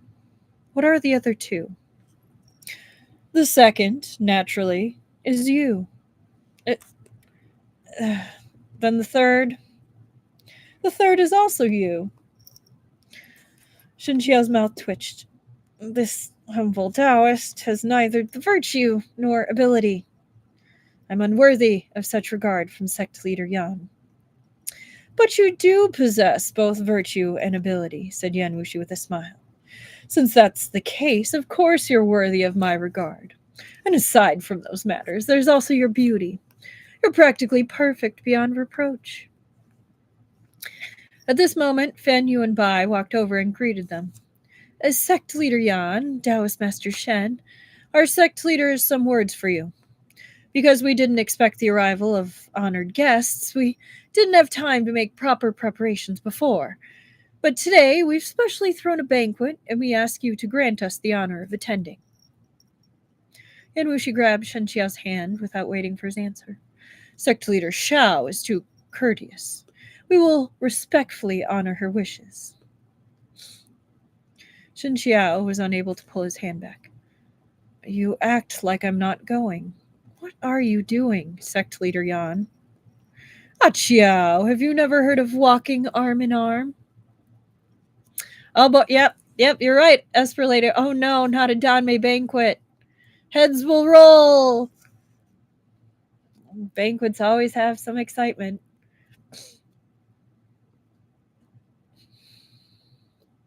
That's reserved only for the closest of friends. And Wushi looked dismayed. Are we not the closest of friends? This humble Taoist possesses no such sentiments. Or like eyes will roll. That's true. This venerable one saved your life beneath Bamboo Peak. Doesn't that count as a gargantuan favor? It does. I've resolutely put my life on the line to lure away Sen Jinxing, back outside the capital of Feng province. Were you really not the slightest bit moved? I was, but don't forget, I've saved you several times as well. Aren't I right, then? How many people in this world have shared as many life and death experiences as we have? Don't you feel extremely honored to have someone as charming as my venerable self as your friend? Can I say no? Asked Shen Qiao. No, said Yan Wushi. Ripped Shen Qiao's dignity, right? So Shen Qiao said nothing. Fan Yu and Bai watched, dumbfounded. To think that sect leader Yan shares such a close relationship with Taoist Master Shen. No wonder Taoist Master Shen brought him up the mountain as a guest, he thought. That means even the pointers sect leader Yan gave on our martial arts were certainly for Taoist Master Shen's sake. Some of our Shidis were unhappy, thinking that he was deliberately picking a fight with us. But they really shouldn't be. When I head back, I must tell them off. The misunderstandings in this novel are truly phenomenal, and I do adore them.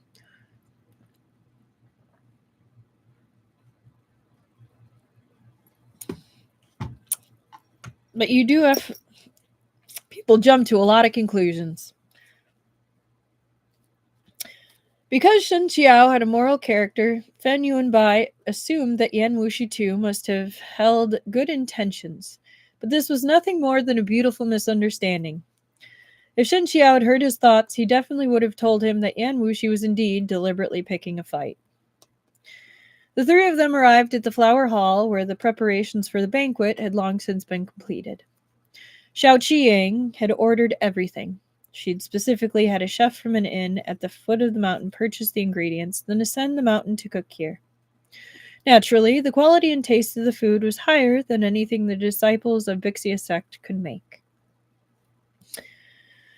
Bixia's sect had very few disciples left, just enough to fill one table.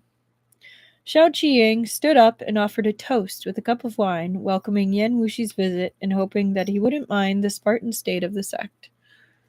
Long jumping to conclusions or pole vaulting to them. Agreed. Yan Wushi left her quite a bit of face himself.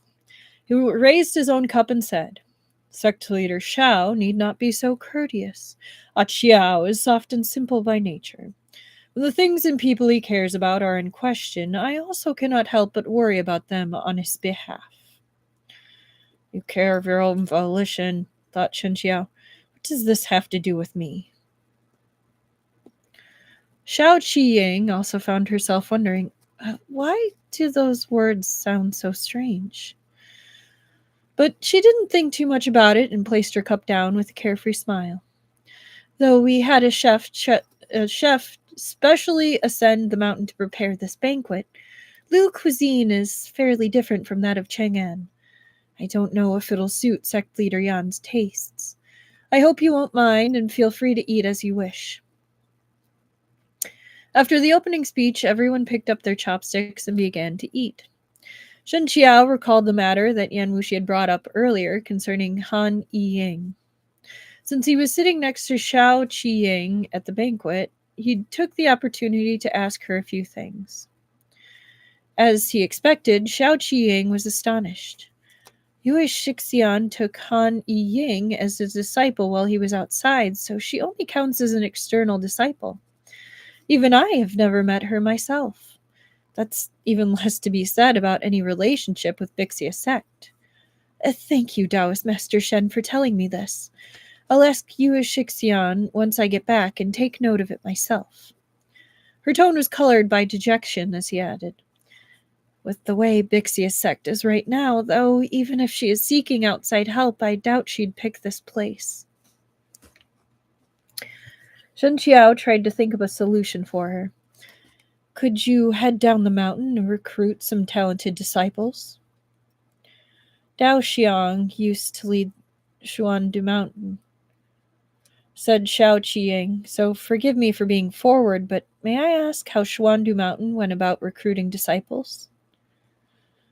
At the foot of Xuandu Mountain lies Xuandu Town, Shen Qiao explained.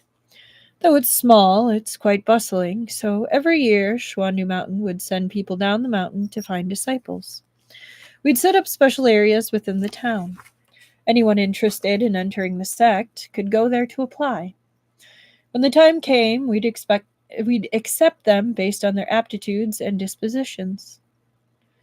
Xiao Qiying sighed. I see. I was too forward with my question. Xuandu Mountain is the world's foremost Taoist sect, so of course there'd be no dearth of disciples coming to apply of their own volition. And Dao Xiang knows about Bixia's sect's current situation as well. To be honest, there are potential disciples from farming families at the foot of the mountain who are willing to join us, but many of them are too old. Their parents see that they lack strength for farm work, so they get sent up the mountain to search for a master. But those children are mostly of poor aptitude, and they have long passed the ideal age to begin their training in martial arts. On the other hand, those with better credentials are rarely willing to travel such long distances to Bixia sect. They'd likely just enter another nearer one. As time passes, the situation will only worsen. As the sect leader, she naturally had to take into account long-term considerations on behalf of her sect. The only thing that could support a sect was talent. Without talent, the sect would die off sooner or later. Currently, a lack of that talent was Bixia sect's biggest problem. The disciples underneath Xiao Qiying and Yue Kunqi, like Fan Yuanbai and Shou Yi Shui, were of only average aptitude. To put it bluntly, in the future their martial skills would only be second or third rate at best. It would be incredibly difficult for them to enter the ranks of first-rate experts. In the long run, Bixia sect might meet its end in the hands of Fan Yuanbai and his ilk. Shen Qiao could understand the pain she was undertaking. In my view, sect leader Xiao, you're still young. You need not worry so much.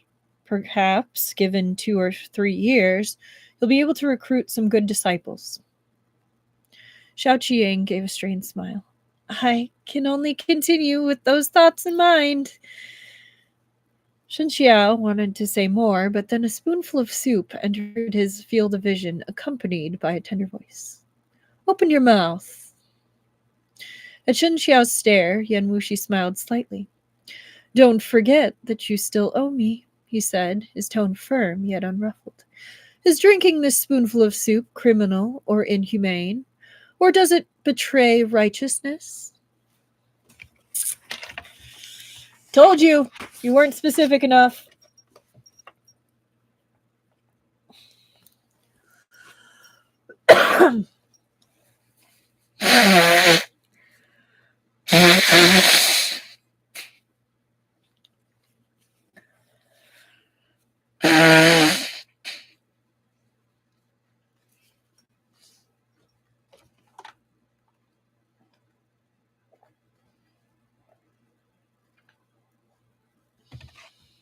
Yan Wushi's really determined to ruin Shen Qiao's reputation. He just wants to ruin Shen Qiao. Forget his reputation. He's like kind of marking his territory at this point.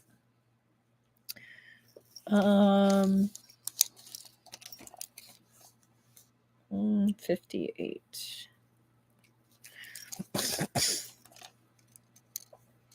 Chapter 94. Momentous changes. Naturally, partaking from this spoon was not criminal or inhumane, and it certainly didn't go against righteousness. But as it would drop them into an embarrassing situation right before everyone's watching eyes, a normal person would choose to keep their mouth shut. In truth, Shen Qiao had the vague feeling that ever since their reunion at the Huang residence, Yan Wushi's attitude towards him had undergone some strange and subtle changes. If previously Yan Wushi had been full of malice, wanting to push him into certain death, then this time it looked more like Yan Wushi was taking pleasure in Shen Qiao making a fool of himself, wanting him to embarrass himself in various ways. However, Shen Qiao had no idea what reason lay behind Yan Wushi's change in attitude. He could only assume that Yan Wushi had found a new avenue of entertaining himself. I remembered you liked fish, Qiao, said Yan Wushi. This minced fish is very fresh and tender, so I'm sure it'll be to your liking. As if to prove Shen Qiao's suspicions correct, Yan Wushi's face bore a hint of deep amusement. No matter what or how he looked at it, it was infuriating. The two of them stared at each other for a long while. By now, all the onlookers had caught on to the bizarre atmosphere.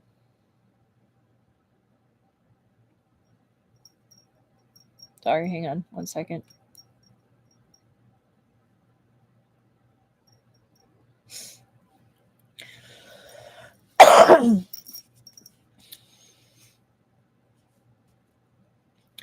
I'm grateful for Sect Leader Yan's kind intentions, Shen Qiao said slowly. However, this humble Taoist possesses both arms and legs. Sect Leader Yan shouldn't squander that hard-won promise here. Yan Wushi raised an eyebrow. Qiao, you're someone who always keeps his promises, yet you're going to break your word for a quest as trivial as this? A notion suddenly came to Shen Qiao. That's because Sect Leader Yan was the first to speak falsely, he said. When did I speak falsely? You have such a poor memory, Sect Leader Yan. You clearly said that you only need opponents, not friends. How, in the blink of an eye, did this humble Taoist suddenly become the closest of friends with you? I wasn't speaking falsely, said Yan Wushi with a smile. It's only that things have changed. Back then, I really did think things so. But a person's opinion is bound to change over time. Even if you couldn't walk away from Tengren when you were 3 years old, Qiao, does that mean that you still can't now? Shen Qiao gave a slight snort. I know someone who indeed can't walk away from Tengren. So remember, Tengren is the little sugar lollipops, the spun sugar lollipops, the one in particular that was shaped like a person, aka Shen Qiao. That's what Tengren is, just in case anyone forgot.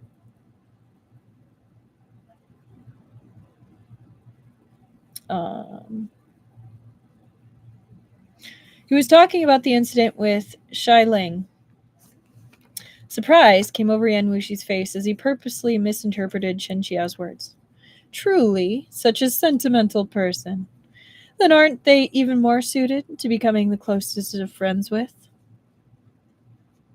This man was really too shameless.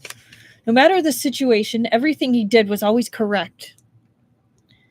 Shen Qiao knew that he could never prevail in a verbal debate.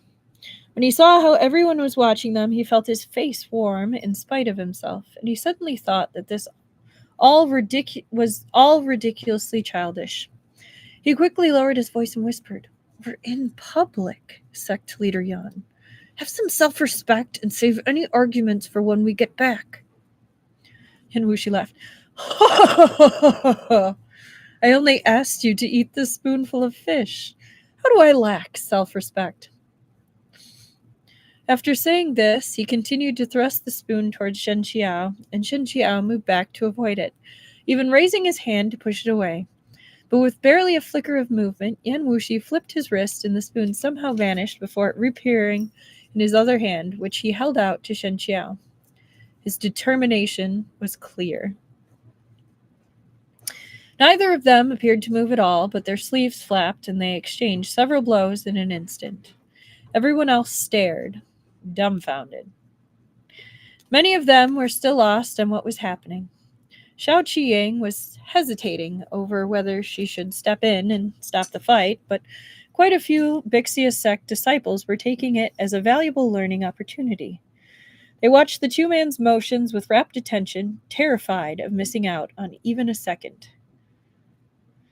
The moment they started fighting, Shiwu had wanted to get up and stop them, but Yuan Song grabbed him. If Shixian can, he should watch closely, said Yuan Song. Shizun and Sect Leader Yan are only sparring. It's not a real fight, or else they would have turned the whole place upside down already. How could they remain firmly in their seats otherwise? But Shiwu was still worried. Things were fine just a moment ago. Why did they start fighting all of a sudden?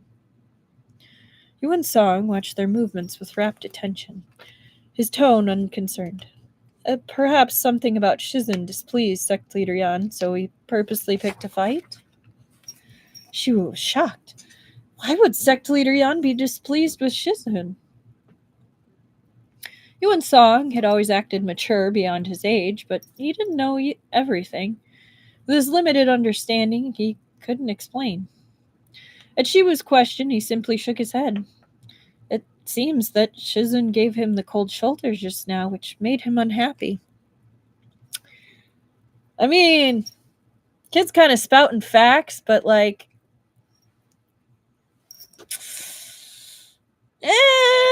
he's she's also just messing with him.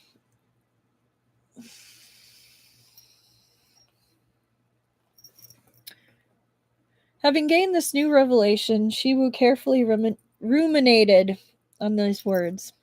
Yet he still felt that something was off. The two men continued to fight. Each blow they exchanged was exquisite, and the crowd was unable to tear their eyes away. They'd even forgotten why the fight had begun in the first place. Princes don't pull pigtails. Yan Wushi held the spoon in one hand, using only his wrist and arm to meet Shen Qiao's strikes. With his other hand, he took the opportunity to flick several of the peanuts on the table towards Shiwu. Seeing this, Shen Qiao naturally had to shield his disciple. His sleeve billowed as it first flipped and then furled. It made for a lovely sight, accompanied by a sense of effortless freedom characteristic to Taoism, and the witnesses felt their minds and bodies relax. It wasn't only the Bixia sect disciples. Even Shao Qiying and Yui Kunqi revealed expressions of awe. However, at this very moment, Yan Wushi reached out and wrapped his arm around Shen Qiao's waist, then delivered the spoon right to Shen Qiao's mouth. He struck it into acupoint with the hand on Shen Qiao's back, and when Shen Qiao instinctively tried to evade, his guard against the spoon fell. Thus, the fish soup slid straight inside. These actions happened within a single breath. Shen Qiao had no time to react. Once finished, Yan Wushi immediately pulled back and retreated bodily. He smiled as he said, Taoist Master Shen is so dishonest. Your words don't match your heart. If you wanted to eat it, why spend so long declining and wasting my energy? If only you'd simply opened your mouth earlier. This was really... Shen Qiao swallowed the fish with difficulty. He was torn between leaving the banquet in a rage and simply pummeling Yan Wushi head-on.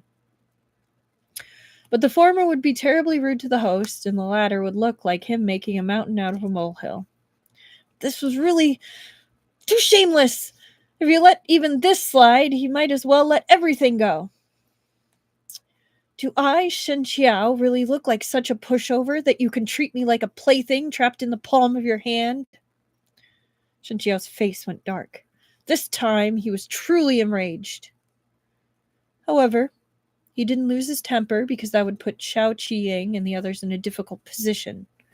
Instead, he simply nodded and said indifferently, Sect Leader Yan, your skills are beyond mine. I am truly not your match, and therefore must thank you for the guidance. Then he raised his cup at Shao Qiying. I'm grateful to Sect Leader Shao for taking care of Shiwu while I was away. I'm not good with wine, so I offer a toast of tea to Sect Leader Shao instead. Shao Qiying swept a glance at Yan Wushi. His face still held a smile, but she couldn't determine the emotions behind it. They were difficult to grasp. She spoke candidly. Shen Daoxiang need not be so courteous. You've done our Bixia sect a great kindness, and we share a deep friendship. Please don't take a small matter like this so seriously. Even if there were tens of Shiwu, Bixia sect would still be capable of caring for them all. For talking about the amount of food, Shiwu eats even less than Yi Shui. Chu blushed. You can't make that kind of comparison. Xiao Jiji is older. Everyone couldn't resist laughing when they saw his face, and the tension from earlier dissipated like smoke. Once the banquet was over, Shen Qiao bade farewell to Shao Qiying and the others, then brought Shiwu and Yuanyang back to their respective rooms to rest. After taking care of them, Shen Qiao returned to his own house, but found someone standing before his door. I wonder who it is. The man's features were crystal clear under the moon's bright glow and the lanterns hanging from the eaves. Shen Qiao's anger had yet to subside, and he was loath to say anything to him. Even if I couldn't afford to provoke him, he thought, surely I can avoid him. So he silently turned right around to leave. But Yan Wushi moved faster than he did. Shen Qiao only managed a single step before his arm was caught. Shen Qiao yanked his arm away and stood still, face expressionless. Sect leader Yan, please have some self-respect. Yan Wushi was all smiles. What? Are you upset? Shen Qiao said nothing. I was only messing with you. No malice intended. If I upset you, let me make amends. Really can't afford to receive sect leader Yan's amends, said Shen Qiao stuffily. Previously, you said you didn't need friends, and then this humble Taoist wasn't qualified to be your friend. I accepted that. Later, I saved you, but that was only because your life was linked to Yuan Yang's. The North can only be stable if the Shao dynasty is as well. There's no personal feelings involved. I never expected you to thank me or pay me back. Now that you've recovered from your injuries, we should go our separate ways. Sect leader Yan has his glorious path, while this humble Taoist will walk his lone wooden plank. I am a poor man with nothing to my name, so I don't understand what I've done to deserve your good graces, so much that you must constantly try to humiliate me. This humble Taoist asks that sect leader Yan be gracious. Please inform me why, and I will make the appropriate changes. Chief Gui had influenced Shen Qiao greatly, and Shen Qiao himself was also gracious and magnanimous by nature.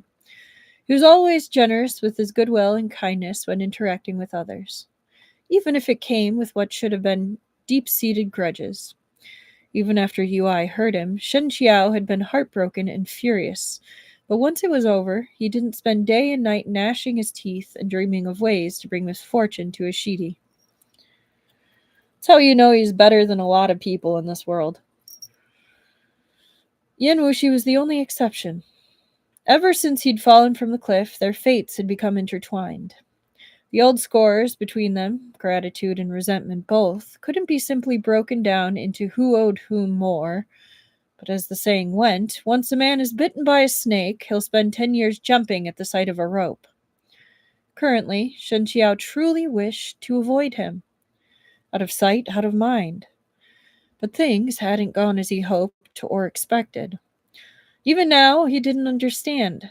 This world held thousands of people more outstanding and beautiful than Shen Qiao, and thousands of people more downtrodden and miserable than him as well. Exactly why did Yan Wushi insist on adhering to Shen Qiao and Shen Qiao only, unwilling to let go? Various unhappy experiences had been piling up for a while, and a sense of grievance and frustration suddenly surged within his heart. But it was hard to voice.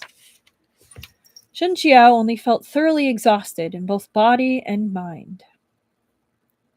In Yan Wushi's eyes, that aggrieved, dejected expression of his was terribly adorable.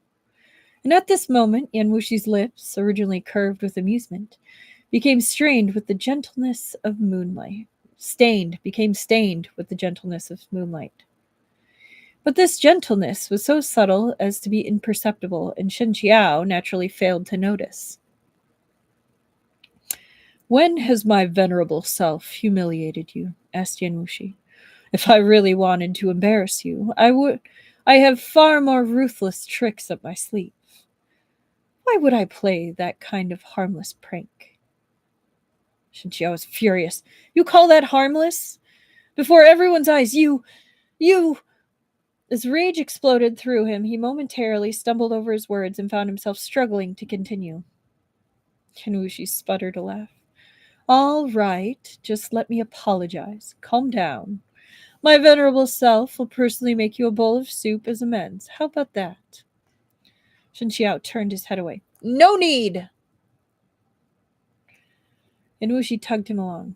Even if the words I said in the past hurt your feelings, there's nothing I can do. Once out of your mouth, words are like water spilled on the ground, impossible to take back. My venerable self will never do something as childish as regretting what's already happened. As an enlightened master of Taoism, are you going to act as the talentless masses do and cling to the past, unwilling to forgive? Everyone says the Taoist Master Shen is a generous and magnanimous man who lets bygones be bygones. Why do you treat this venerable one so specially, then? Or is this a sign that we're destined to be? Shen Qiao was so angry he laughed. Huh! If it's destined for calamity, yes. Yan Wushi was unconcerned. Destined for calamity or destined for happiness, both are still destiny. Your Taoism often speaks of working in accordance with the flow of fate. So why, when it comes to yourself, are you unwilling to let nature take its course? From how I see it, you shouldn't be called Yan Wushi, said Shen Qiao. Then what should I be called? Shen Qiao gave an icy laugh. Ha! Zhang Yu Li, because you're always right, no matter what you say. So, it literally means always justified. Yan Wushi burst out laughing. Ha ha ha ha ha ha! I miss being able to do the laugh. I'm so looking forward to next time when I hopefully can actually do the Yan Wushi laugh.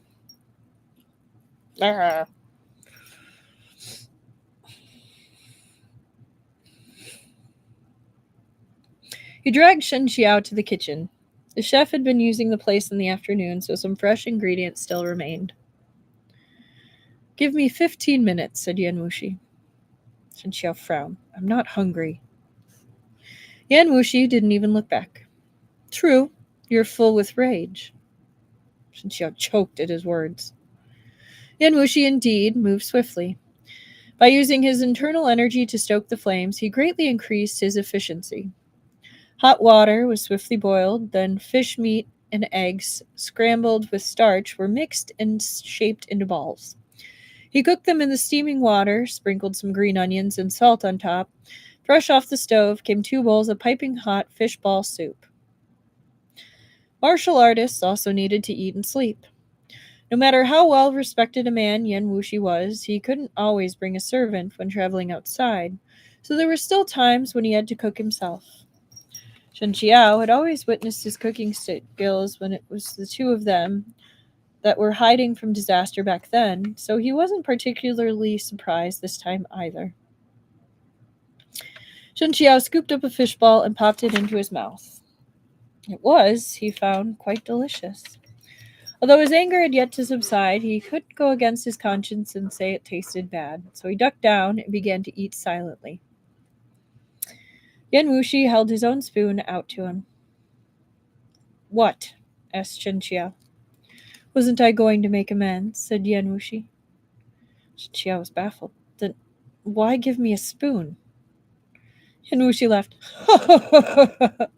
It upset you when I fed you earlier, so now you can feed me. That way we've both had our turn. Isn't that fair? Shen Qiao was speechless. Right now, what he really wanted to do was upend this bowl of fishball soup over Yan Wushi's head. The days at Bixia Sect were comfortable and monotonous, yet time still passed quickly. With Xiao Qiying and the others as witnesses, Yuan Song officially underwent the apprenticeship ceremony with Shen Qiao. While Shen Qiao instructed his disciples, he also continued practicing his own martial arts. As days passed, his internal energy gradually advanced towards his former level, and there were even vague signs that he was approaching a breakthrough. He deserves a breakthrough. He's had it really rough. Though Xiao Qiying was worried about Bixia Sect's lack of new talent, she also knew that the most important matter was to properly instruct Fan Yuanbai, Xiao Yi Shui, and the other current disciples. Otherwise, they'd end up squandering their current saplings before they could find any beautiful jade to work with. With masters like Yan Wushi and Shen Qiao present, it was inevitable that Xiao Qiying would raise her expectations of the sect's disciples. Her demands became stricter, causing everyone to moan and groan and beg Yue Kunqi for help. Yue Kunqi, that bleeding heart, was caught between his Shimei and their disciples, found himself frazzled in the daily state of chaos. Yan Wushi had also seemed to have rooted himself at Bixia Sect. He said nothing about leaving, and Bixia Sect couldn't make him go either. Furthermore, Yan Wushi would sometimes impart to them some martial guidance, even if that guidance was accompanied by jeering more cutting than any knives. Bixia Sect could only weather it, equally suffering and grateful. The passage of time meant little within the mountains, but beyond them, the world had undergone many changes. After Yuan Yun ascended to the throne, he gave Buddhist master Shu Ting the title of state preceptor and poured his support behind Buddhism. With the pretext of praying for blessings for his mother, he began to perform large-scale renovations of Buddhist temples. Buddhism's influence had suffered a huge blow during Yuan Yun's reign, but now it began to show signs of another great rise. Meanwhile, Yuan Yun also elevated Huan sect, imitating what the previous emperor had done with Huan Yue sect. He allowed their influence to permeate the court and monitor the officials. He also let both Huan sect and the Buddhist discipline shore up their authority all over the Jianghu for his own use. Under these circumstances, both the Buddhist discipline and the Huan sect took the chance to undergo explosive expansions, starting from Chang'an and spreading north. Faced with this pressure, many smaller sects either submitted themselves to Buddhism or were assimilated by Huan sect. As for Lingyan Temple and Duyan House, other Buddhist sects relatively unknown within the Jianghu, the imperial court soundlessly seized control of them, placing them under the state preceptor's direct jurisdiction. When it came to small sects like Taohua Pier or Pingshan Hall, Huan sect annihilated them all. Even Zhangnan sect, which was fairly well known, fell apart with their sect leader's death, was eventually forced to surrender to Huan sect. Almost overnight, Huan sect and the Buddhist discipline rolled forth, crushing all that came beneath them, like wilted leaves or twigs, swiftly expanding their power and influence and transforming into leviathans. A little more than half a year later, the predictions Yan Wushi had made all came true. So, okay, last chapter. Still trying to figure out these bangs. I'm like, I think it looks fine, but like, eh.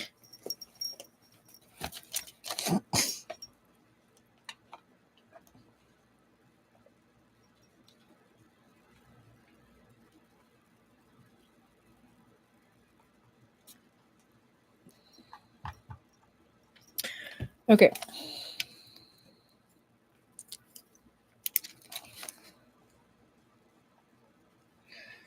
Okay.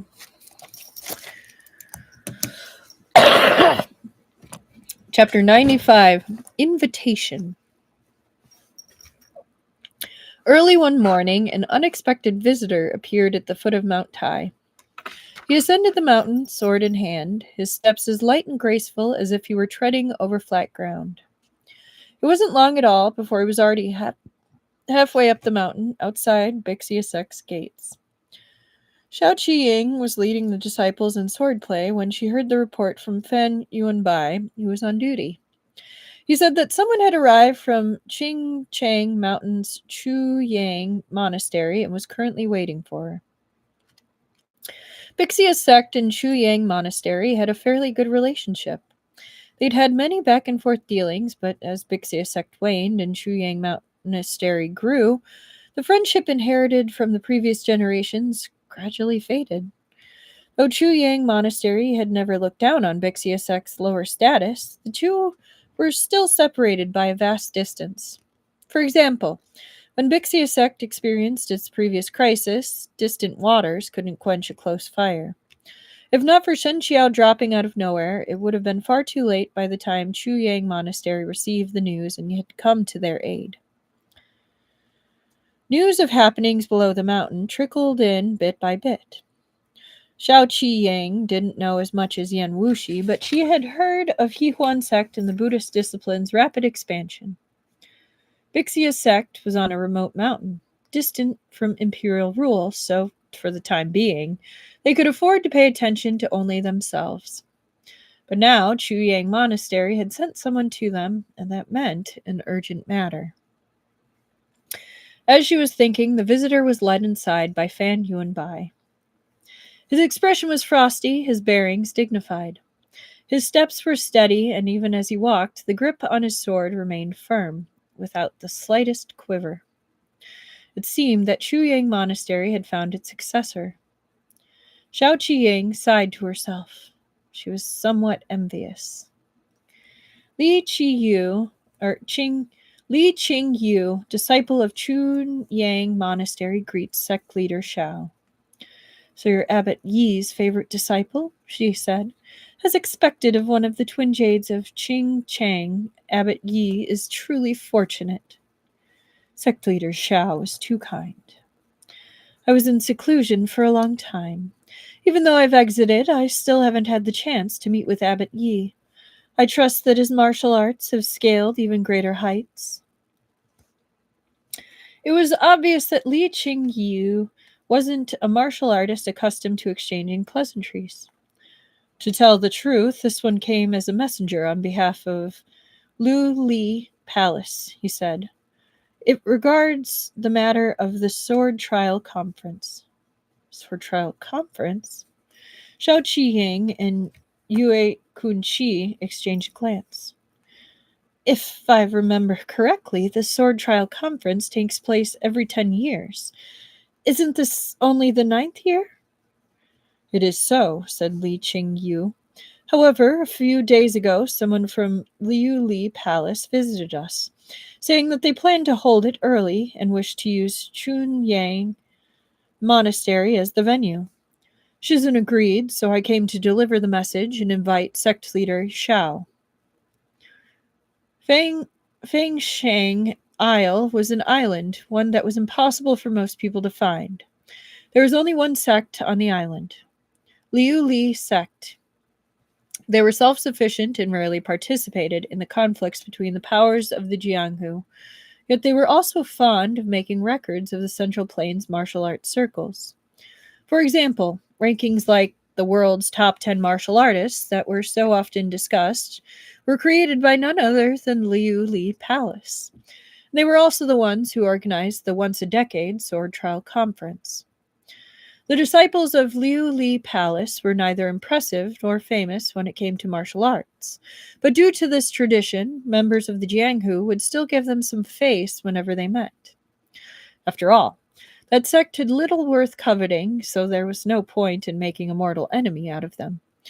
If someone was dissatisfied with the ranking, they could simply seek out the martial experts ranking above them. There was no need to make things difficult for Liuhe Palace. If any great martial advancements happened within those 10 years, the names on the next ranking would naturally change. As the saying went, no first place among scholars, no second place among martial artists. Martial arts wasn't something you could obtain through deceiving others. Who was the true number one, who was the stronger, those things could be determined at a glance. Even if two masters appeared to be equally matched, a single duel would be enough to distinguish victor and defeated, superior and inferior. Do you think a renegade disciple of the record-keeping sect made the rankings in Erha? Maybe. It's a thought.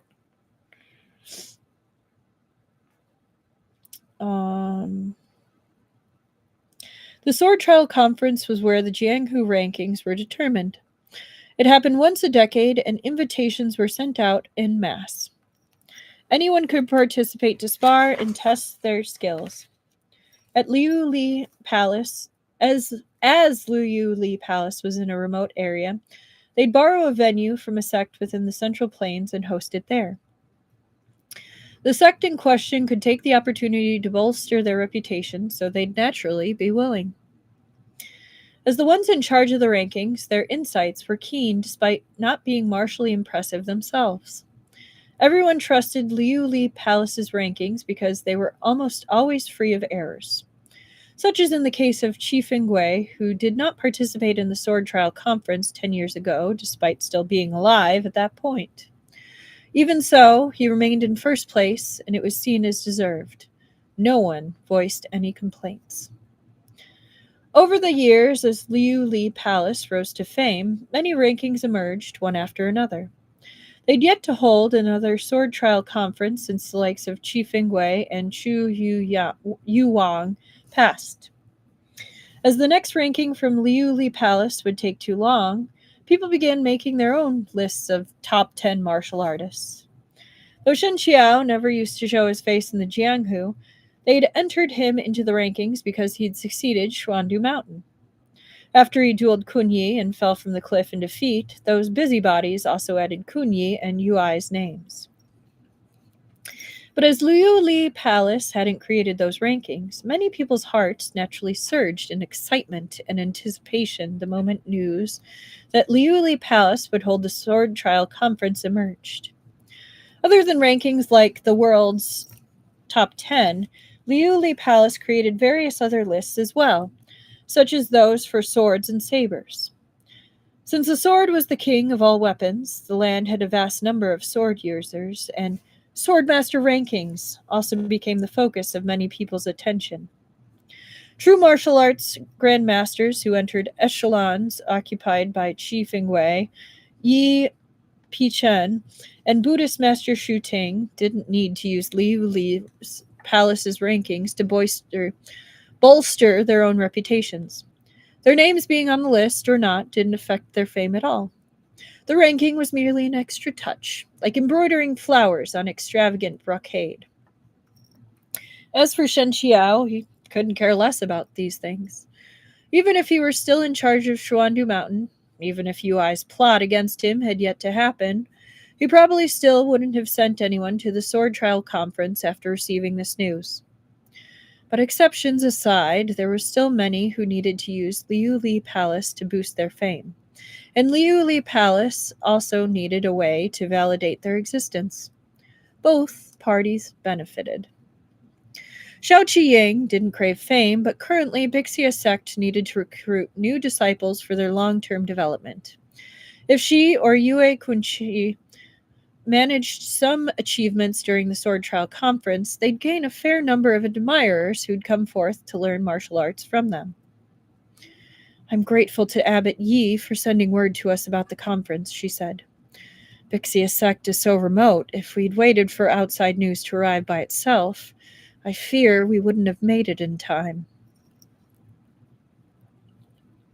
If sect leader Xiao has finished with her preparations, this one can accompany her there, said Li Qingyu. That way I can also assist you on your trip. No sects you need to have formed, Li Dao Yu.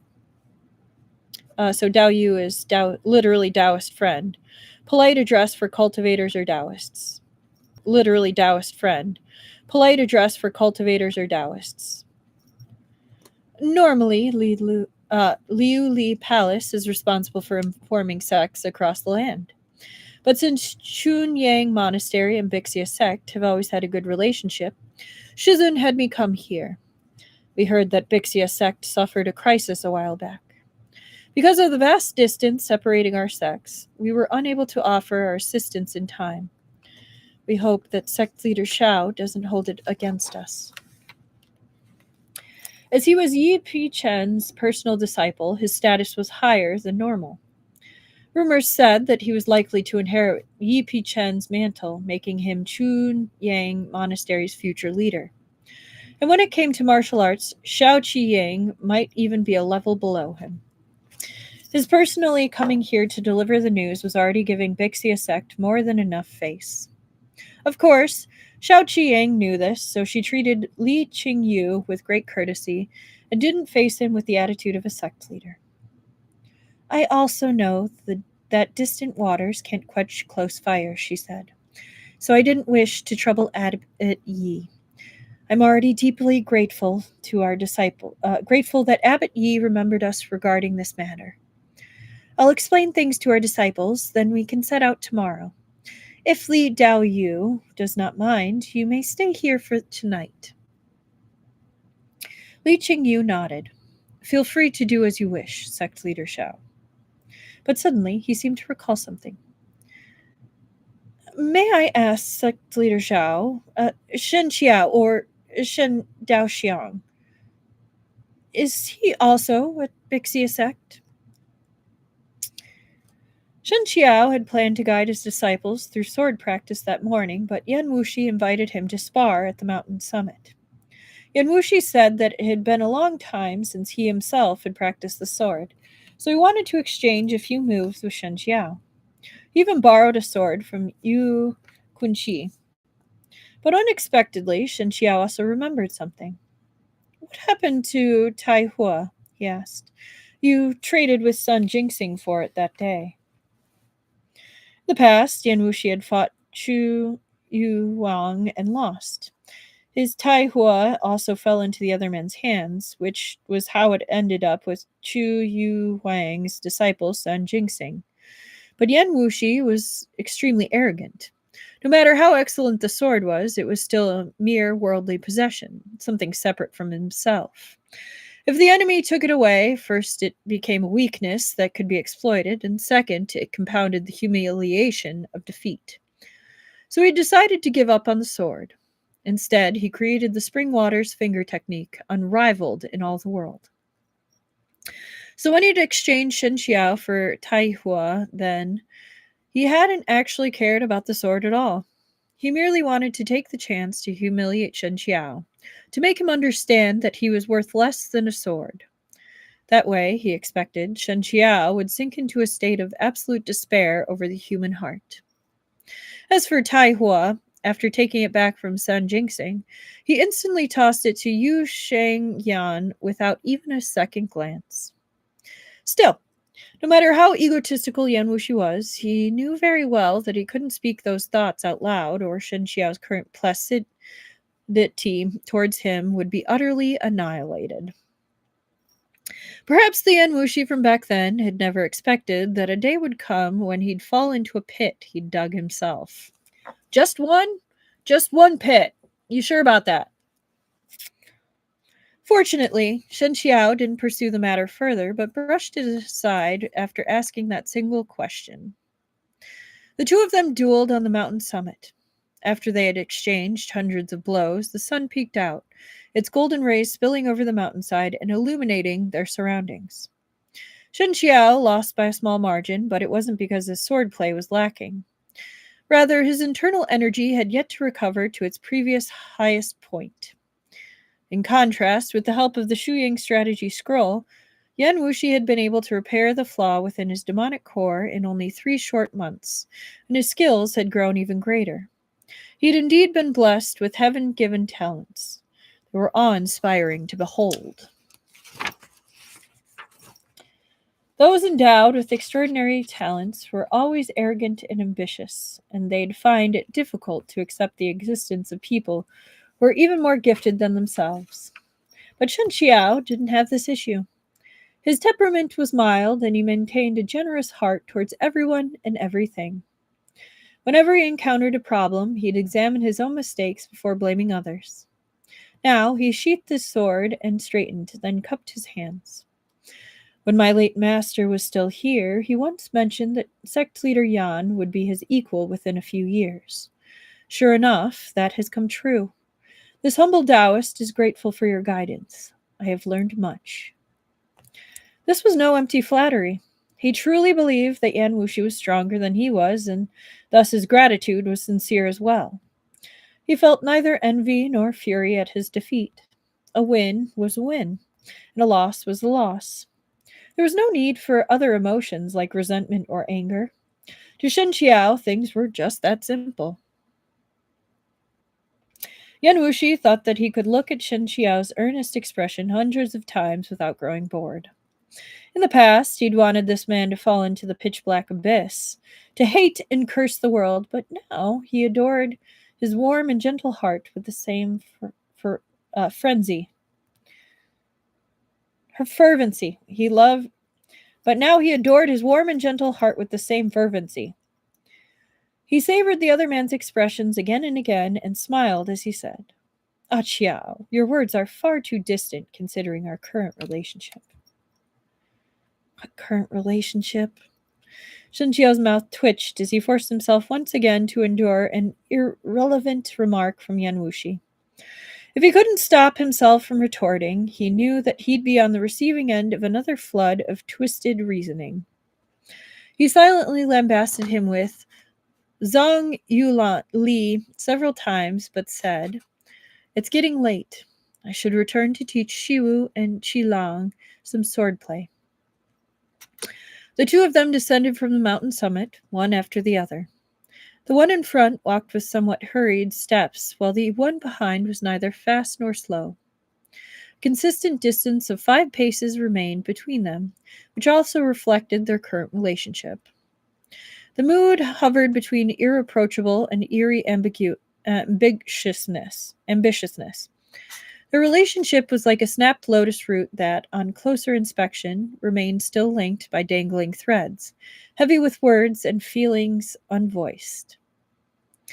When Shen Qiao returned to the grounds of Bixia sect, he saw a man standing by his door.